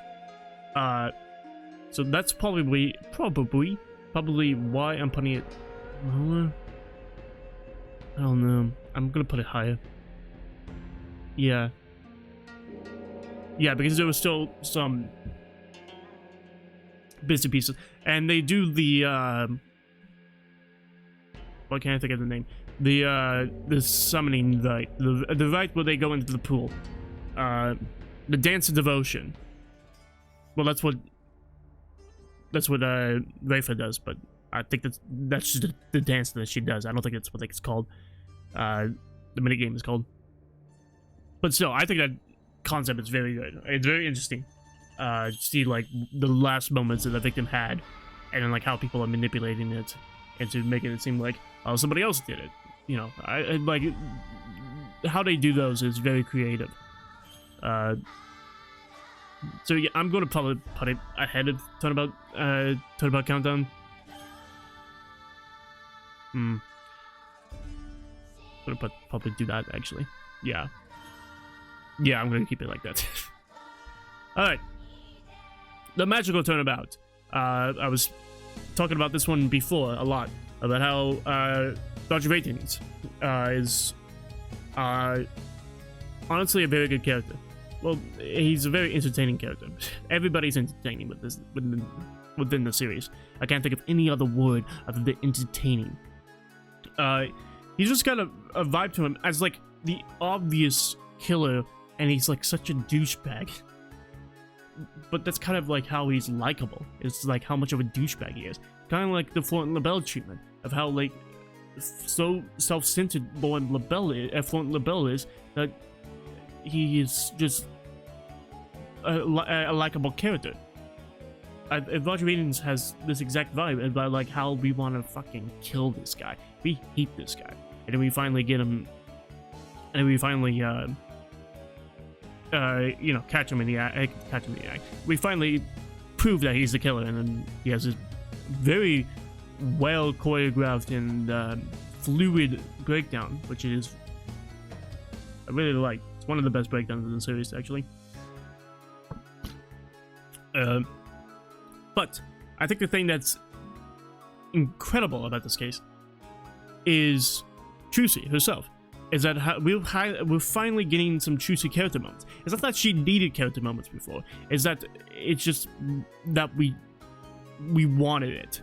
It wasn't necessary for us to get Trucy moments because, I mean, did anybody truly actually hate Trucy before this moment? I doubt it.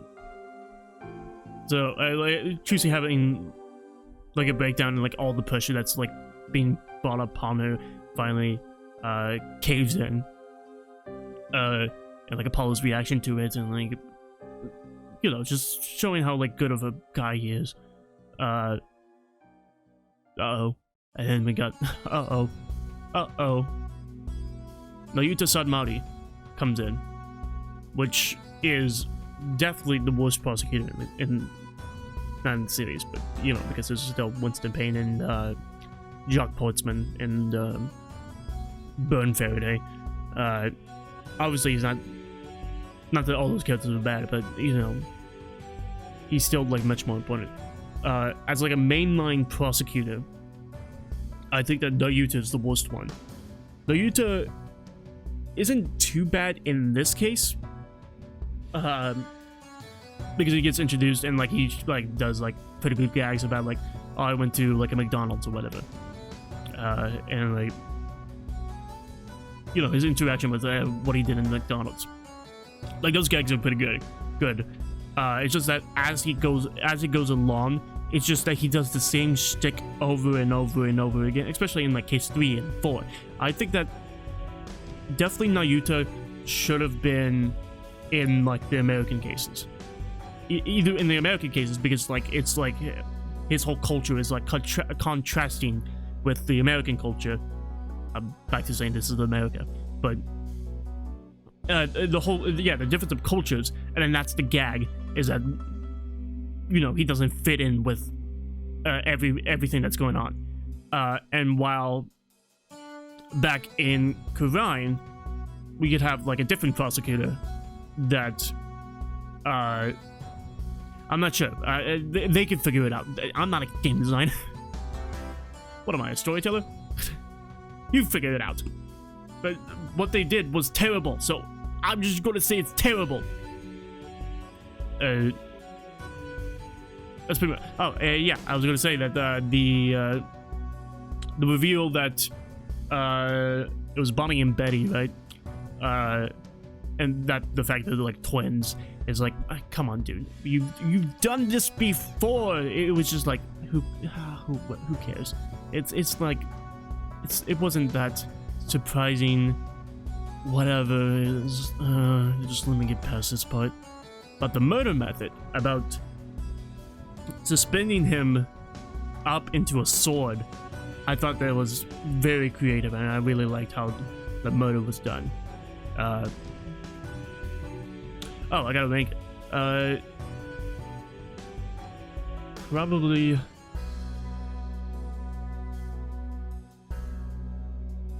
3, 4. Yeah, I'll probably put it there. Yeah, I'm gonna put it there. Okay. 6-3, which is Turnabout something. What is 6-3? I think I would remember these. The Wright of Turnabout, it gives us Maya back, and Maya's the same as ever, which I'm fine with Maya being the same as ever, because that makes sense for Maya, but for Phoenix Wright, it doesn't make sense for Phoenix Wright to be the same. But Maya Fey is back, and of course she's great, but then she gets accused of murder again, of course. And then we get Rafa time. It's Rafa time. Rafa being your assistant, which I really do like Rafa. She's not only like not only is she like interesting to talk to in terms of like her ideology, like it's a political podcast, but like she's also like adorable, you know, like when she ever goes in her fits of rage or whatever. It's just like you know, you guys get it. The rest of the case, however, is kind of forgettable. I keep on forgetting that like that's all about like shows up, and because he's like parachuting out of prison. It's just like all that stuff, all the like the B plot line stuff. It's just like, what happened again? Of course, Nayuta's there, saying putrid and stuff like that. Oh, good. I don't know why you're in this country again, Nayuta. It makes sense for Nayuta to be prosecuted in like Turnabout Revolution, but in this case, doesn't really make sense. Maybe have like I mean, yeah, you could have had Gavan be the prosecutor of this one, possibly, and then like try to work your way around, like not make her like be like a twist villain in the last case. Yeah, everything with believe in me and trust in me. This is like, yeah, whatever. How they use the rite of passage. I think that's what it's called. The rite of passage gimmick. I think it was very creative this time about like how he died, about how Trust in Me died, and how Praise a Lot died as well. I think all that stuff is interesting. It's just that they don't really set up the whole revolution bit too well until case 5. It's just like, yeah, whatever. And I forgot about like him who was Praise a Lot. I forgot what they called him. You know, I completely forgot about this like mythical creature or whatever. And the story about with that. It's just like, yeah, I'm gonna put it right there. It's just not. It wasn't. I'm putting it there. It's not worse than Turnabout Big Top, but because like there's some issues. Well, I think that like having a case more uninteresting is worse than because like I can find like good qualities within Turnabout Big Top, but like not that many good qualities with the Wright of Turnabouts. And then we get to Turnabout Storyteller. It's just Storyteller, it's story time. Doesn't matter. Oh no. Oh god. Okay, let me say some good things about this case. The good things is obviously Athena and Son of Blackwell. I love their chemistry, and they completely saved this case from being the worst in the series. Tornado, is also a very interesting character with his multiple personalities, and I thought that he was I liked him. When it comes to like the story himself and how he's involved, it's like, yeah, like he was Owen whenever he saw the murder, so we have to basically ask a child to testify about a murder. Yeah, whatever. The obvious worst part are your defendant, who is Bucky Wright. The whole gimmick of him being drunk the entire time, it's just like it got old pretty quickly, and like there's nothing, like no good gags with him.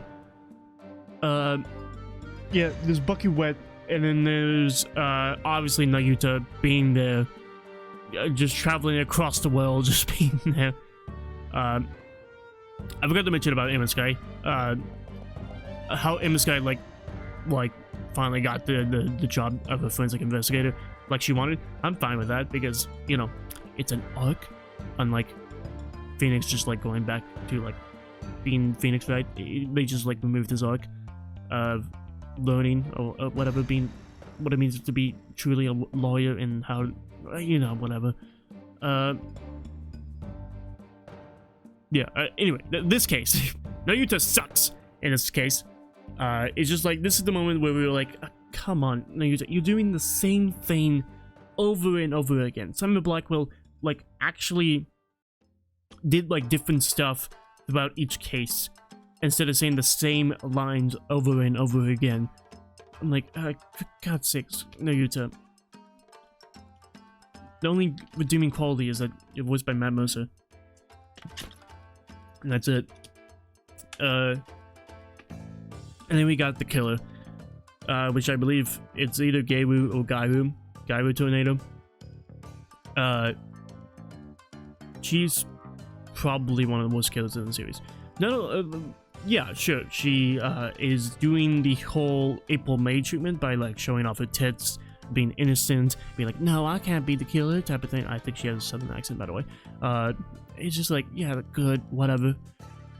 It's just like, the thing that gets me the most was not only were they doing the same gag as they did probably 2 times already, and like saying like, oh, I'm attracted to you. The judge is like attracted to you because, you know, because you're an innocent girl, weird, with like Dahlia, and the fact that she's using her body as like a way to be innocent, like what April May did.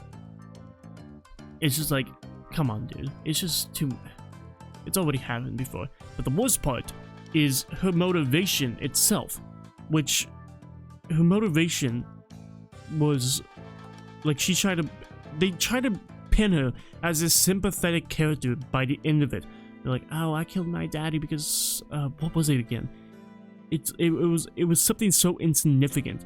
I believe it was like something with like the soba recipes, or like that she did not get the job that she wanted, like something like that. Or that like he kept on forcing her to be the Bakugo, do Bakugo stories, and like put a lot more attention towards Yuendo, something like that. It wasn't like there wasn't the point is there wasn't enough to make me actually sympathize with her as being a killer, especially the killer of her own father.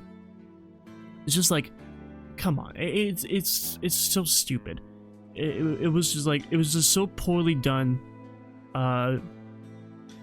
Yeah, the best part was just Simon Blackwell, like, it's a Simon Blackwell jump scare. That's the best part. Like I said, none of these cases are truly terrible, but there's still like some good stuff about the worst cases in this game, in the series, I mean. Okay, Turnabout Revolution.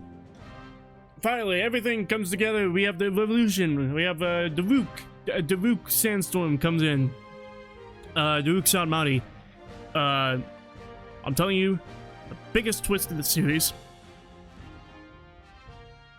Actually, second thought. This is the biggest twist in the series, I think. But there's a twist that's probably bigger than,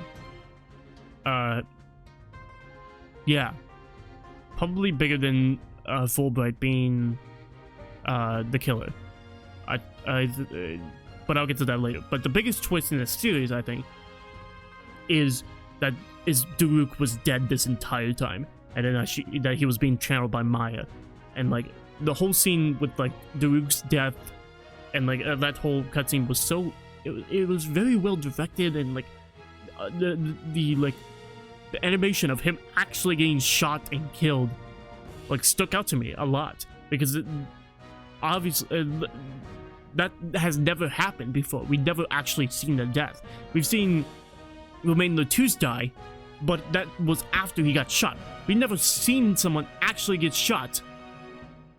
Well, we've seen like Terry Falls like drink poison and die, but you know, this one was more like fluid in animation that like it just stuck out to me. And then like Maya was there to be the witness of this murder. Everything. Veifa's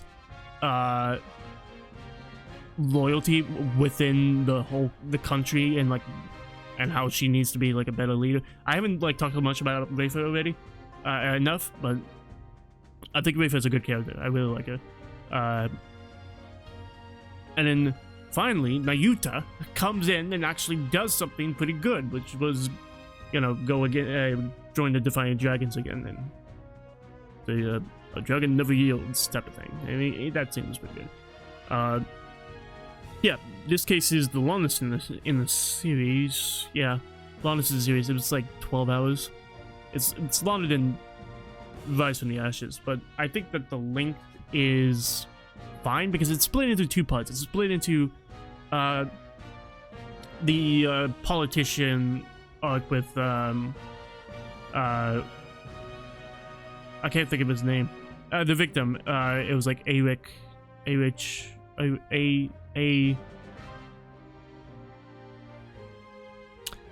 Good enough. That guy, you know. And Army Buff. It was something buff. Doesn't matter. Army Buff. That whole segment, I really liked. Army Buff's testimony, and she coming in like in a wheelchair, and like, you know, that whole scene being extremely adorable, and like wow, that's who we were talking to this entire time. Phoenix Wright being the prosecutor. Yeah, that just whole beginning part was pretty good, and then we get over to Quran, and it's just like a very good one-off story being told, rather than everything coming together. It's like small bits and pieces were like thrown in, like at the beginning, about how like how Nayuta is Apollo's brother, stuff like that. But most of that stuff, most of the stuff within the fifth case that makes the fifth case good came from the fifth case. Like every bit, all the twists and stuff like that were very well done. I really liked it. However, the part I don't like was Goran.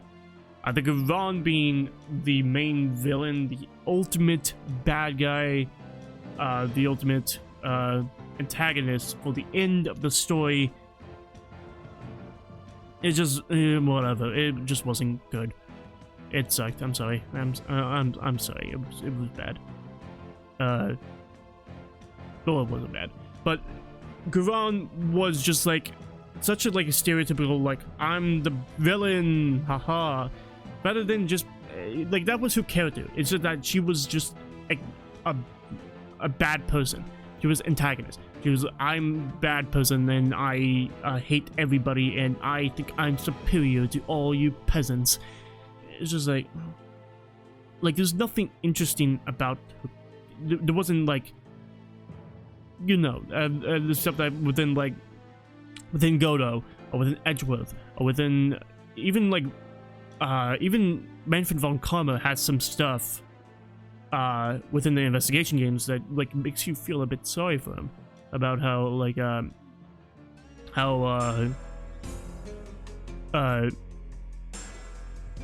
Blaze the Best. I couldn't remember his name.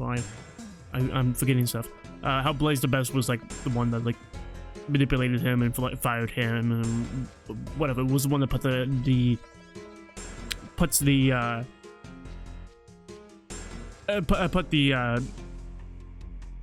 he's the one who dented the record of Manfred von Karma. Stuff like that. While Garon is just nothing. It's just she's just a one-dimensional bad guy. And this is the final case.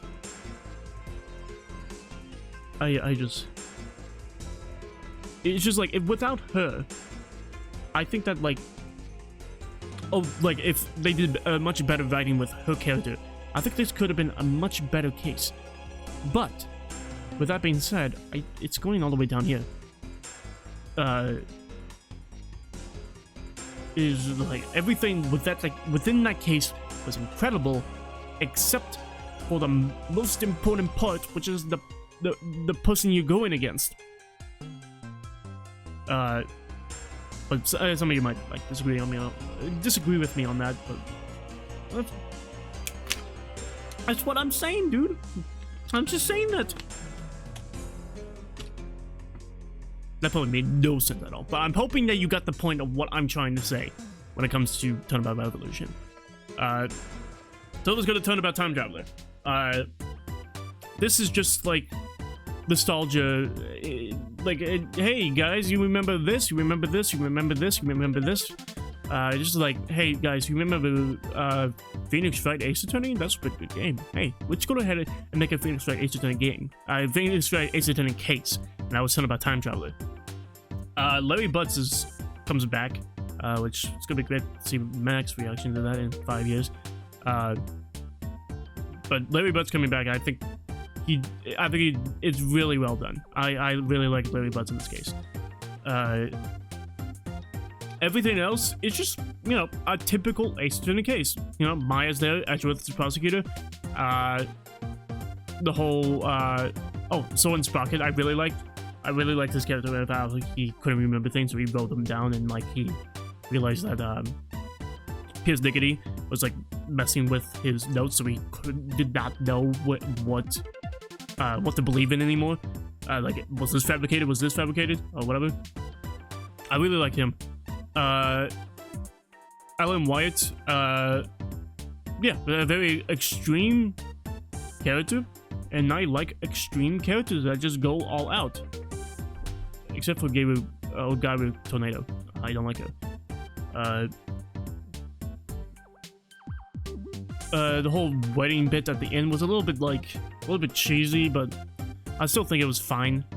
A nice end. But chronologically, this case happens at the very end. This is the last case in the series that has happened, and it's just a little bit anticlimactic, but I don't think that was their intention to put a bow around some plot lines, especially the plot line that Trucy and Apollo are brother and sister, and they should probably go into, because even at the end of Turnabout Revolution, which also I forgot to say was the main reason why I think Apollo is a very good character. Everything that happens to Apollo is, well, sad, but also very, it was needed to make him different from Phoenix. But even at the end of Turnabout Time Traveler, there was the end credit scene where Phoenix is talking to Lamrior and being like, oh, when you, and Lamrior was like, oh, when are you going to tell them that, you know, they're my children? And it's like, they'll find out eventually. Like, but then what's the point of that scene if you're not going to do anything with it?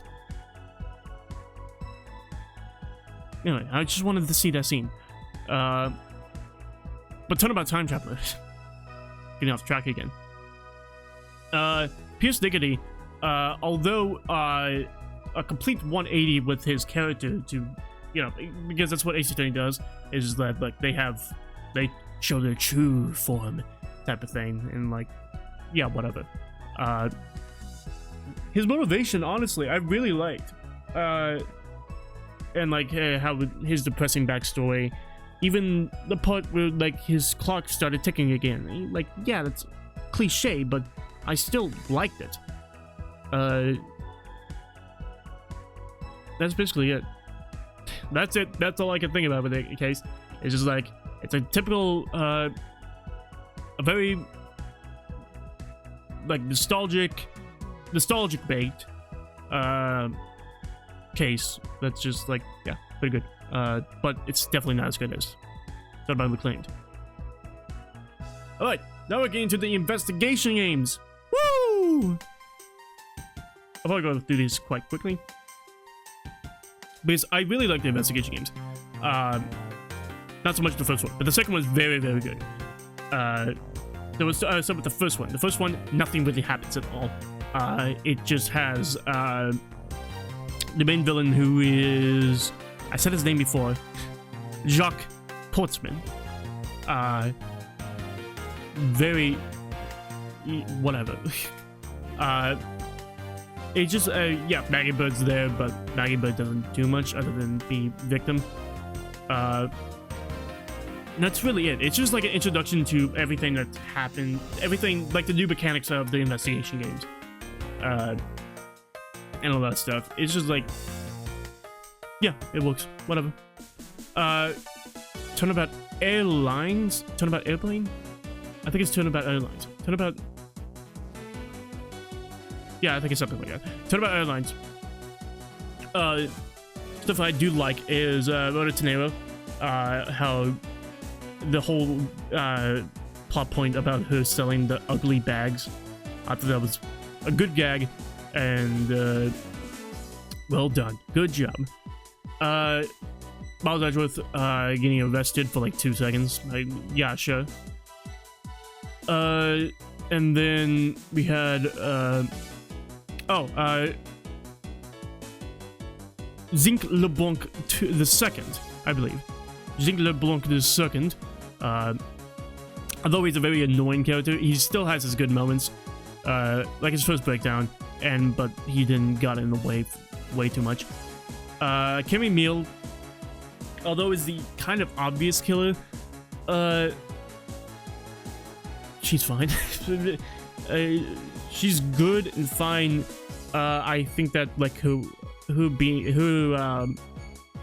switching over to being a passive aggressive person, doing her like last half of breakdowns, I think that's good, but the rest of it is just like whatever. The plot, the murder solving itself was just not interesting at all. All we just wanted was these character moments, especially when Franziska comes back. Just all of that, it was just not interesting to me. But I'm putting it like right there. It was still more interesting in those cases, and then the Forgotten Turnabout. It just wasn't that much better. The Kidnap Turnabout. Woo! The Kidnap Turnabout. Listen for this one. The Kidnap Turnabout. It's the worst case in the series. It's the worst case in the series. However, once again, there were some good parts about this. The introduction of Kay Faraday, I really like. I really like Kay Faraday. And like that whole escape room puzzle, whenever we first meet her and we have to escape out of the prison or whatever. I really like that. Intro cutscene, quite intriguing, very good. Especially whenever the blue badger guy comes up and hits him from behind. Good job, good job, very good job. And that's it. That's it. That's all I can think of that was good about that case. Mike Wiggins is fine. Everything else sucks. I think that Lance Armino is the worst killer in the series. He like, the thing about, like, kidnapping yourself so that you could get money from your father is, like, I've seen that before, and, like, it's just still not interesting. And, like, he's such a boring personality as well. Yeah, he has a terrible breakdown, and he's just, like, such a whiny baby that, like, why would I care about this kid? Why would I care? I don't care about him at all. They try to make him be sympathetic for him. Like, oh, I wanted money. I wanted money. I don't care. Shut up, you child. I don't care about you. Lauren Pops. Stop. You could do the gag that Edgeworth is hot once, but you can't do it like 50 million times. The fact that your father is dead and you think that you killed your father, you don't seem to care all that much. Although they could have made like better sprites to indicate that, but it's just why? Ernest Domino. Hey, it was fine. I'm fine with Ernest Domino, but the plot that he's like, oh, you think that the murder took place in the mansion? Well, I'm gonna buy that mansion, and now you can investigate there. Is that how that works? You just buy the mansion? I suppose he could have like connections to the police or whatever, but that still didn't make a lot of sense. And then we had the... I like the... Why can't I remember what it's called? But what Kay Faraday has, the thing that can like create crime scenes. Little Bird, I believe it's called. I think, yeah, pretty good. Yeah, that mechanic I really like. Has pretty bopping music. And we get Wendy Oldback back. Well, Wendy Oldback is here, which I think it would have been a better reveal if Wendy Oldback was only in Case 5. I can't think of the name. There's a good reason why I can't think of the name. But usually her testimonies are, I saw somebody in a suit, therefore I think that is them. Even though I can't even comprehend that somebody else could be using that suit, I just associate that suit with this person. Okay? Yeah, yeah, sure, but she probably shouldn't have been there. MSK shows up for no reason for like 10 minutes to be like, hey, I can do fingerprints. Okay, bye. And then that's it. The actual... You would think that like a case taking place within a theme park would be very interesting and like in terms of visuals and like a setting and but no, it's just, here's Western area, here's horror area, here's a concert hall, and here's the entrance. Thanks. Good, man, that's incredible. You had every possibility to create something unique. Nah, we don't do that. It's just, I think that is definitely the worst case. Because, at least Turnabout Storyteller had Simon and Athena. That like fully saved the case.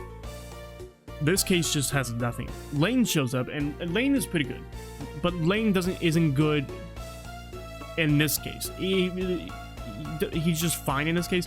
He just doesn't show who we actually you know, we don't get to know a lot about him within this case. We just think of him as like a brick wall that we have to get around.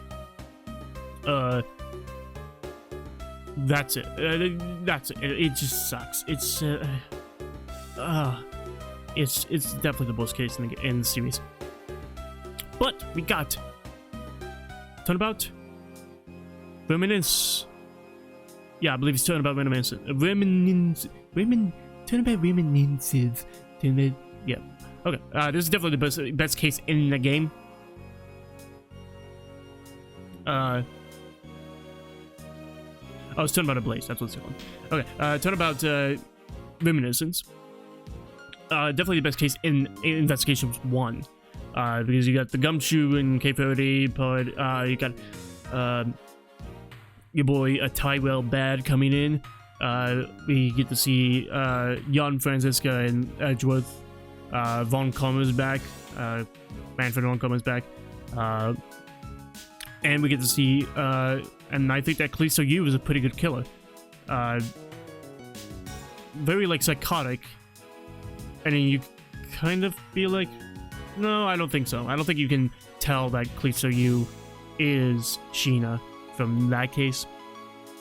But I think that, like, the story bits that happen within that are very good, and also shows, like, yeah, that was supposed to be Edgeworth's first case, but then, you know, the defense attorney, no, the prosecutor and the defendant, not the defendant, the witness died. No, it was the defendant. Macwell was the defendant and was 100% the killer. Yeah, that's it. That's it. Everything else is pretty good. But that's really all I have to say about that case. It's a B tier, and it's the best case in that game. Alright, Turnabout Ablaze! Woo! It's not D tier, but obviously Cookus Alba is the thing that people hate about this case. Which, yeah, makes sense. I think that Cookus Alba should probably not have had 6 testimonies. However, I think that his excuse for not admitting defeat of the extraterritorial rights, it makes sense, yes. But whenever Lane comes in and says that you have been fired, he still goes on for another 3 testimonies or so. Like, he can't use that excuse anymore. We have a load of evidence on you, man. I think it's just like, yeah, obviously he's a final boss, so he's gonna be very difficult to take down. It's just that probably the whole scene with like the break room, or like the dressing room that we never got to investigate, probably shouldn't have existed. That probably fix it. I think the best part about this case is definitely that Sheena is Kalisto Yu. That whole like segment of like taking down Kalisto Yu was good. And then we have the rest of the case.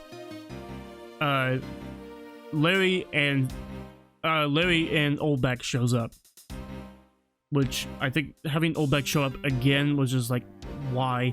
I think it wouldn't have been as bad if Oldback showed up then. That was the first time Oldback showed up. But it still doesn't make any sense, because, you know, like I said before, Oldback's testimonies are usually I saw a guy in a suit, so I think that the guy that's usually in that suit was that guy in the suit. But that wasn't in the testimony this time. The testimony this time was that she was just there, and she was eating hot dogs and giving away hot dogs. Well, yeah, Larry Butt's like having a crush on a girl that was ended up being Wendy Oldbag. Not well.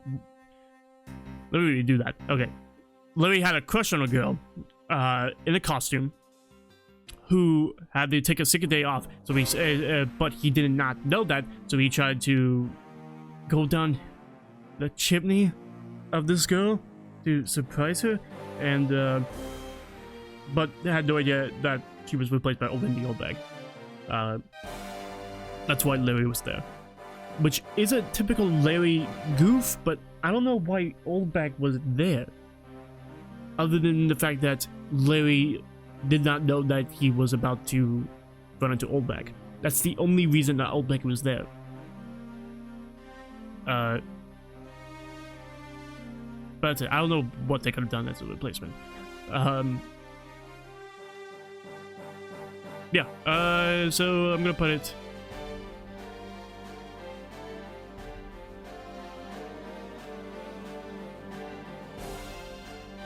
Yeah, I'm gonna put it there. Wow, it's better than Turnabout Big Top. Wow. I know, I'm disappointed in myself as well. Let's go to Investigations 2, an actual, a very good game. Okay, Investigations 2. Turnabout Assassinations? Turnabout Assassin. I believe it's the Assassinated Turnabout. I think it's something like that. Very good start. I really liked it. I think that Horace Knightley is, yeah, a much, like, I think he's one of the better, like, killers in the first case. Especially since, like, he showed up later on, and he's much more important to the overall plot. I think the only person that's like that is Dahlia. So far.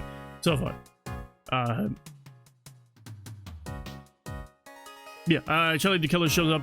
I think the whole gag of Shelly the Killer being, I'm just a typical ice cream salesman, and nobody notices. It's kind of weird that Edgeworth wouldn't notice that that's Shelly the Killer, despite the fact that he's wearing his emblem on himself. Don't worry about that. It's fine. Don't worry about that. We need to have the gag, okay?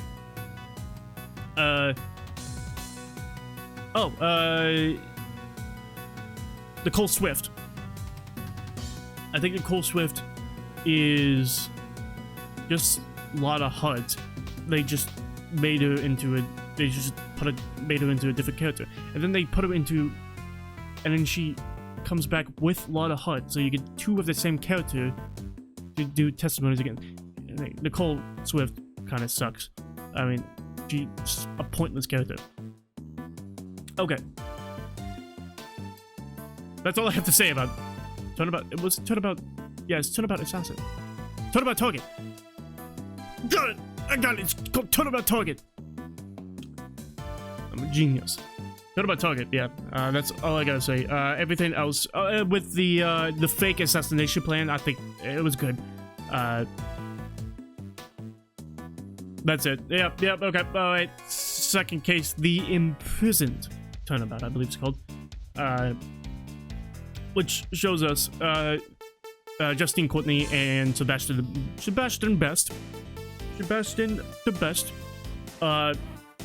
Which people like every single time I see like somebody go through these games, they despise Sebastian immediately, which I did not at all.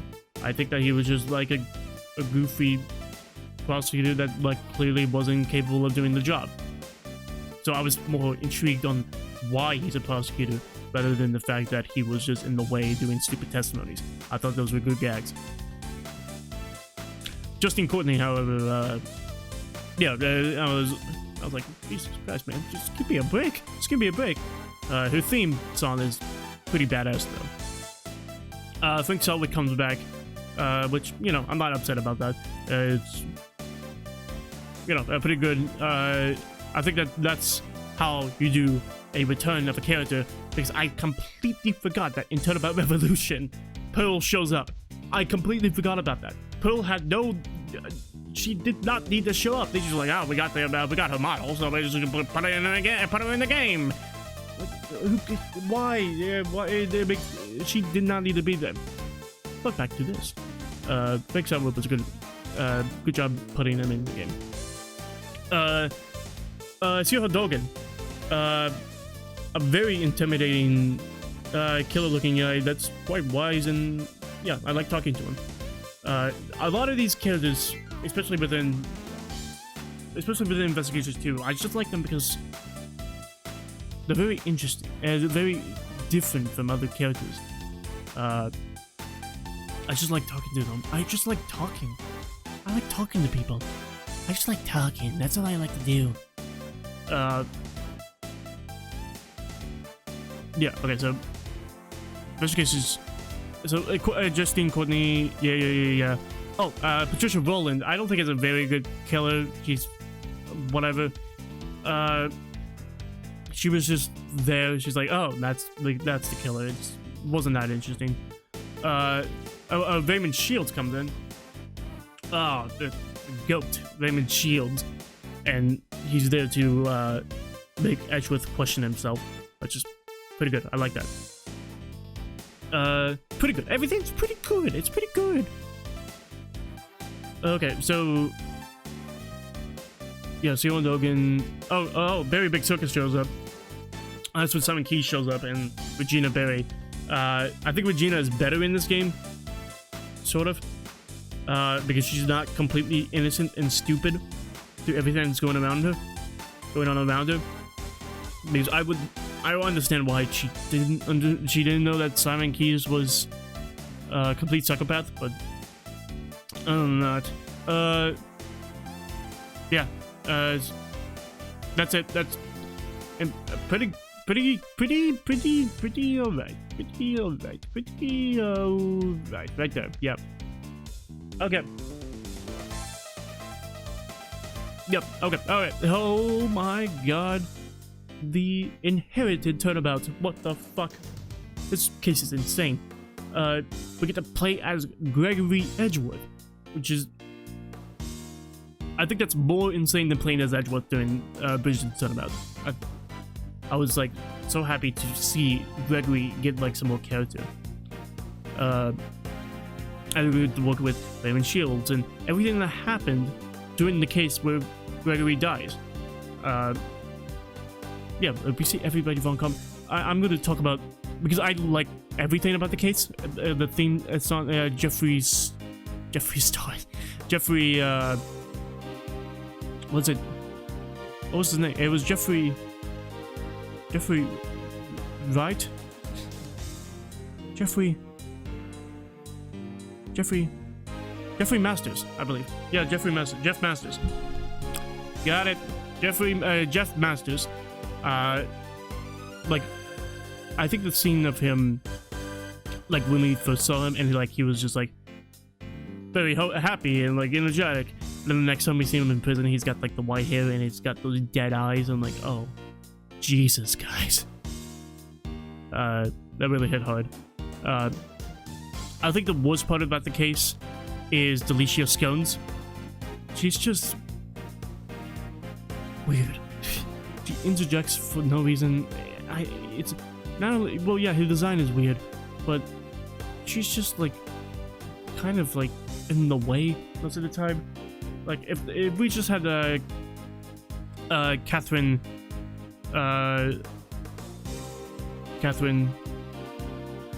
if we had just Catherine, it would just come in. I can't remember the names of for some reason. If we had just Catherine do all the stuff that Delicia did, then there would be like no, like, so like basically Delicia is, there's no point in her being there. Larry Butch shows up. No, yes, like yeah. These are two cases. These are cases when Gregory was there, and then afterwards when Edgeworth was there, and I think that they did that very, very well. Dane Gustavia is a he's not an interesting villain, but he was good enough to make me interested. He becomes interesting later on, and because he was I believe he was Simon Keyes' father, while Isaac Dover is Horace Knightley's father. I believe that was the case. Yeah. That's the case.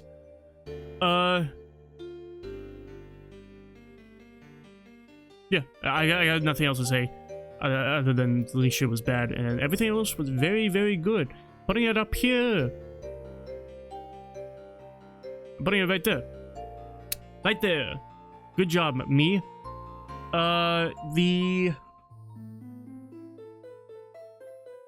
This is not the Forgotten Turnabout. This is...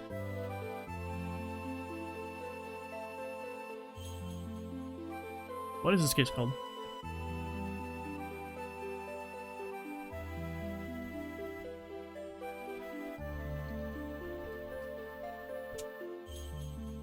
It is called the Forgotten Turnabout. Then what was... My bad. Then what was, This is for all. Case 1.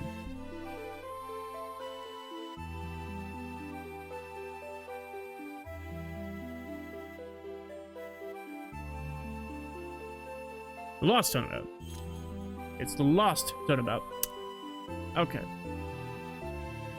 Got it. Alright, so the Forgotten Turnabout. I think the obviously the best part about this case is K30 herself, and like how different she is whenever she's forgotten all of her memories, and she's a completely different person, and like her who freak out animation, breakdown animation is. What were they thinking? My God, that's so traumatizing. Honestly, I don't have anything bad about. Oh, I do. Karen Jenkins, I believe it was his name. Yeah, she was just not that good.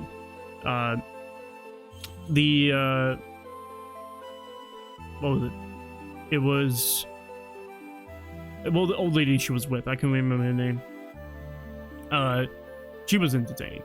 Yeah, we liked her, but we didn't like Karen Jenkins. That's it. Everything with Blaze the Best showing up and hating on Sebastian and then making everybody feel better about Sebastian.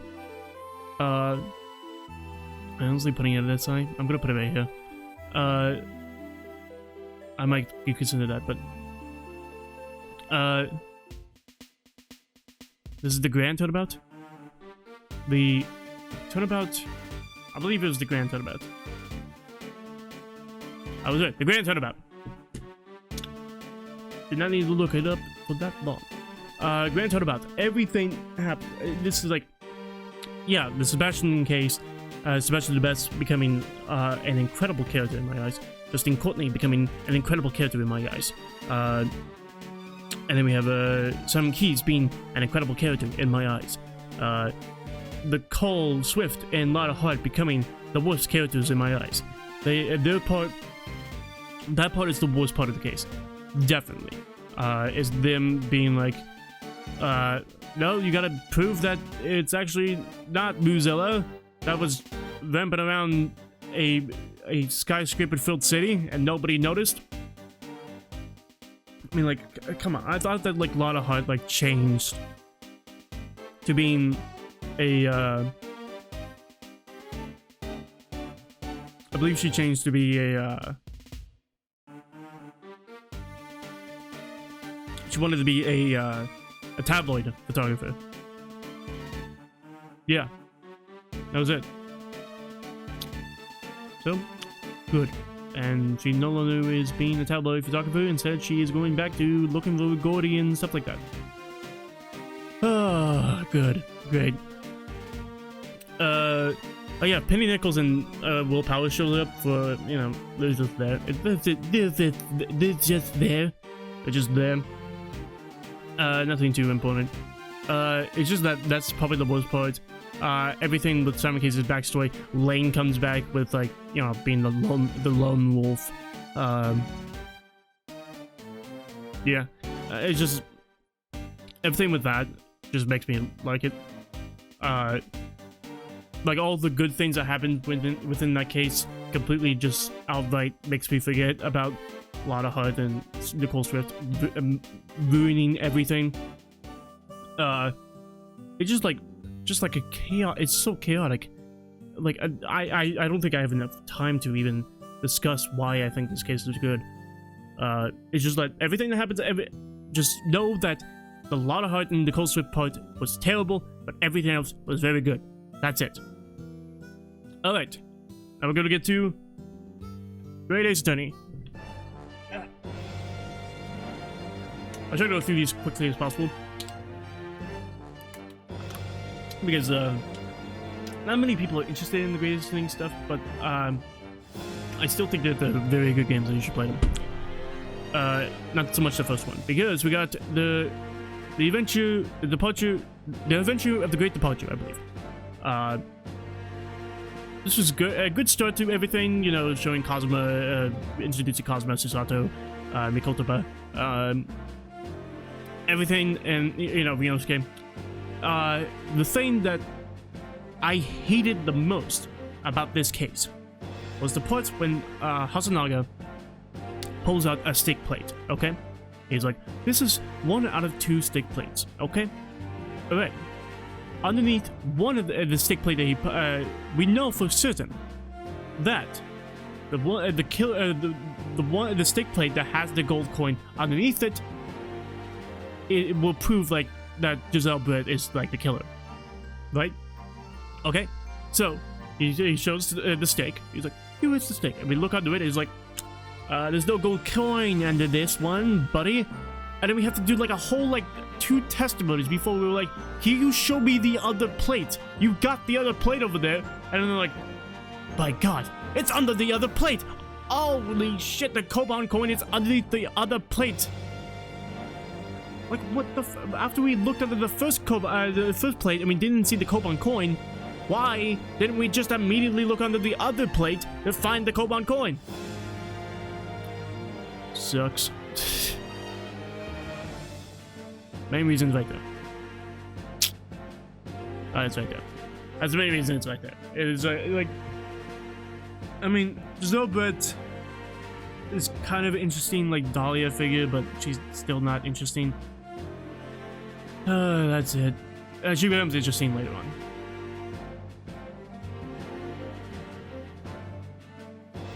Alright, the adventure of the Unbreakable. Oh, the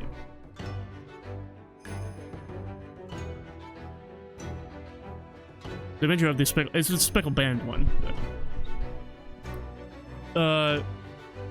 Speckle Band. Of course, we get an introduction to Herlock Sherms, one of the best characters in the series. And Herlock Sherms is, of course, the best part of it. Best part of that case.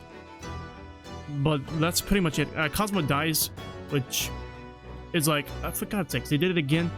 But once again, this case is much better knowing what happens later on. And that's it. Like I said, there's nothing much to say about, like, especially the first game, because nothing much happens. You just, like, in terms of, like, overall plot lines, it's just that the case happens. The Logic of Reason Spectacular is very good. I like that gameplay part. But once again, I'm putting it like right there. It's not that intriguing to me. Alright, the Adventure of the Runaway Room. Now we're getting into something. The Gilded and that type of stuff. I think that this is the best case in the game. Because, yeah, the twist that made Gilded was the kill the entire time. We had our suspicions, but like, actually realizing that is very good, because like the whole game, the whole like case is like trying to be like Ryosuke is the underdog trying to save this innocent man from obviously from being the killer when all this evidence is on him, and he's like, no. Hey, he can't be the killer. Obviously he can't be the killer because I'm the defense attorney and I'm, you know, all my clients so far have been innocent, which has been one himself. And like, you know, just, and also it's a good introduction to how difficult it is being within the British courtroom compared to a Japanese courtroom. The jury segments, I will say, I am not that big of a fan of. I don't like the jury segments. I don't like them at all. They just take like an hour to do.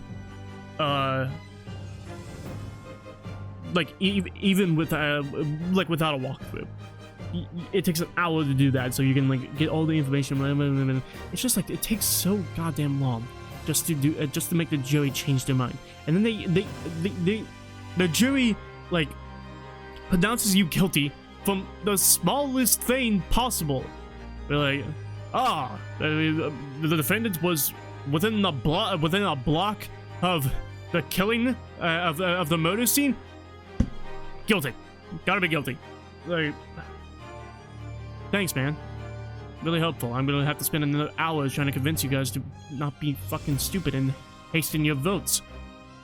But other than that, yeah, Miguel did pretty good.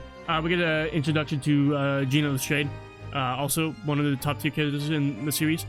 But she becomes much better later on because, you know, we're talking to her. Other than that, I think I'm gonna put it top of A tier, and then I'm gonna keep it there for now. Let's see where it goes. I might put it bottom S, but I'm gonna keep it there. Keep it there. Just keep it there. Okay, don't get mad at me already. Okay. Venture of the Clouded Kokoro, right? Yeah, Kokoro.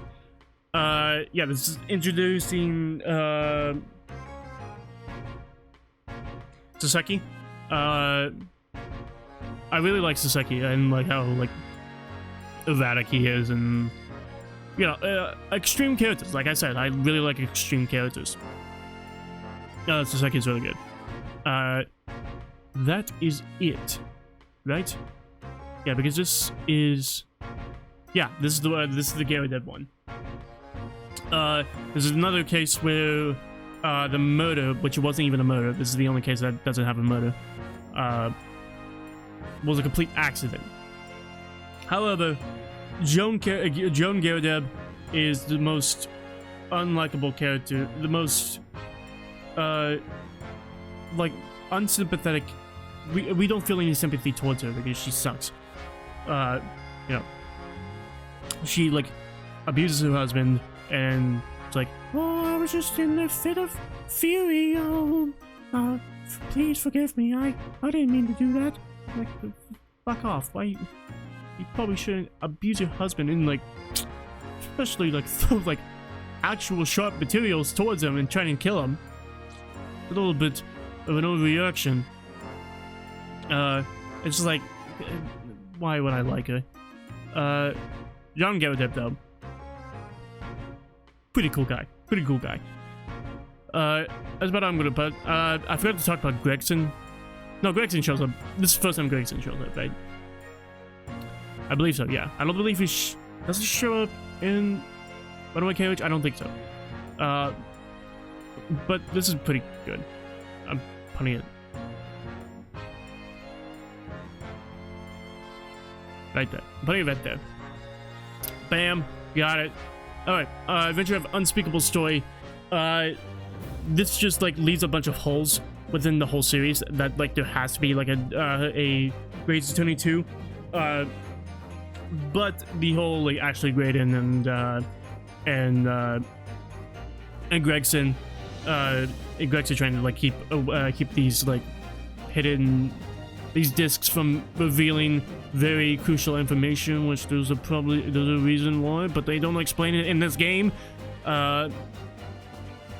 It's just that, yeah, that's the only thing that was interesting, was just that. It's not that good of a final case. I forgot to talk about Barry Fonzie. I would talk about him later. But that's basically, yeah, that's all I can remember about this kid. Oh, of course, Wendimaker tried to shoot himself. It's a joke I didn't think it like accidentally would make it about this guy that wants to kill himself as like a recompense for like misremembering somebody's name. But in terms, it's a pretty forgettable last case. Okay, and then we got this is the Adventure of the Blossoming Attorney, I believe. Yes. The Adventure of the Blossoming Attorney. Now we get into Great Ace Attorney Resolve, which is a very good game, and I think it makes Great Ace Attorney Adventures a good game. So we got this case where we get to play as Susato, and I think Susato, I wish that Susato was an attorney more, because I really enjoyed playing as her, especially with Mikotoba as like your assistant. Yeah, that's pretty much it. Remember Me, oddly enough, is you can't remember her, because she doesn't show up again, and she's not that important, despite the fact that she is the best friend of a main character.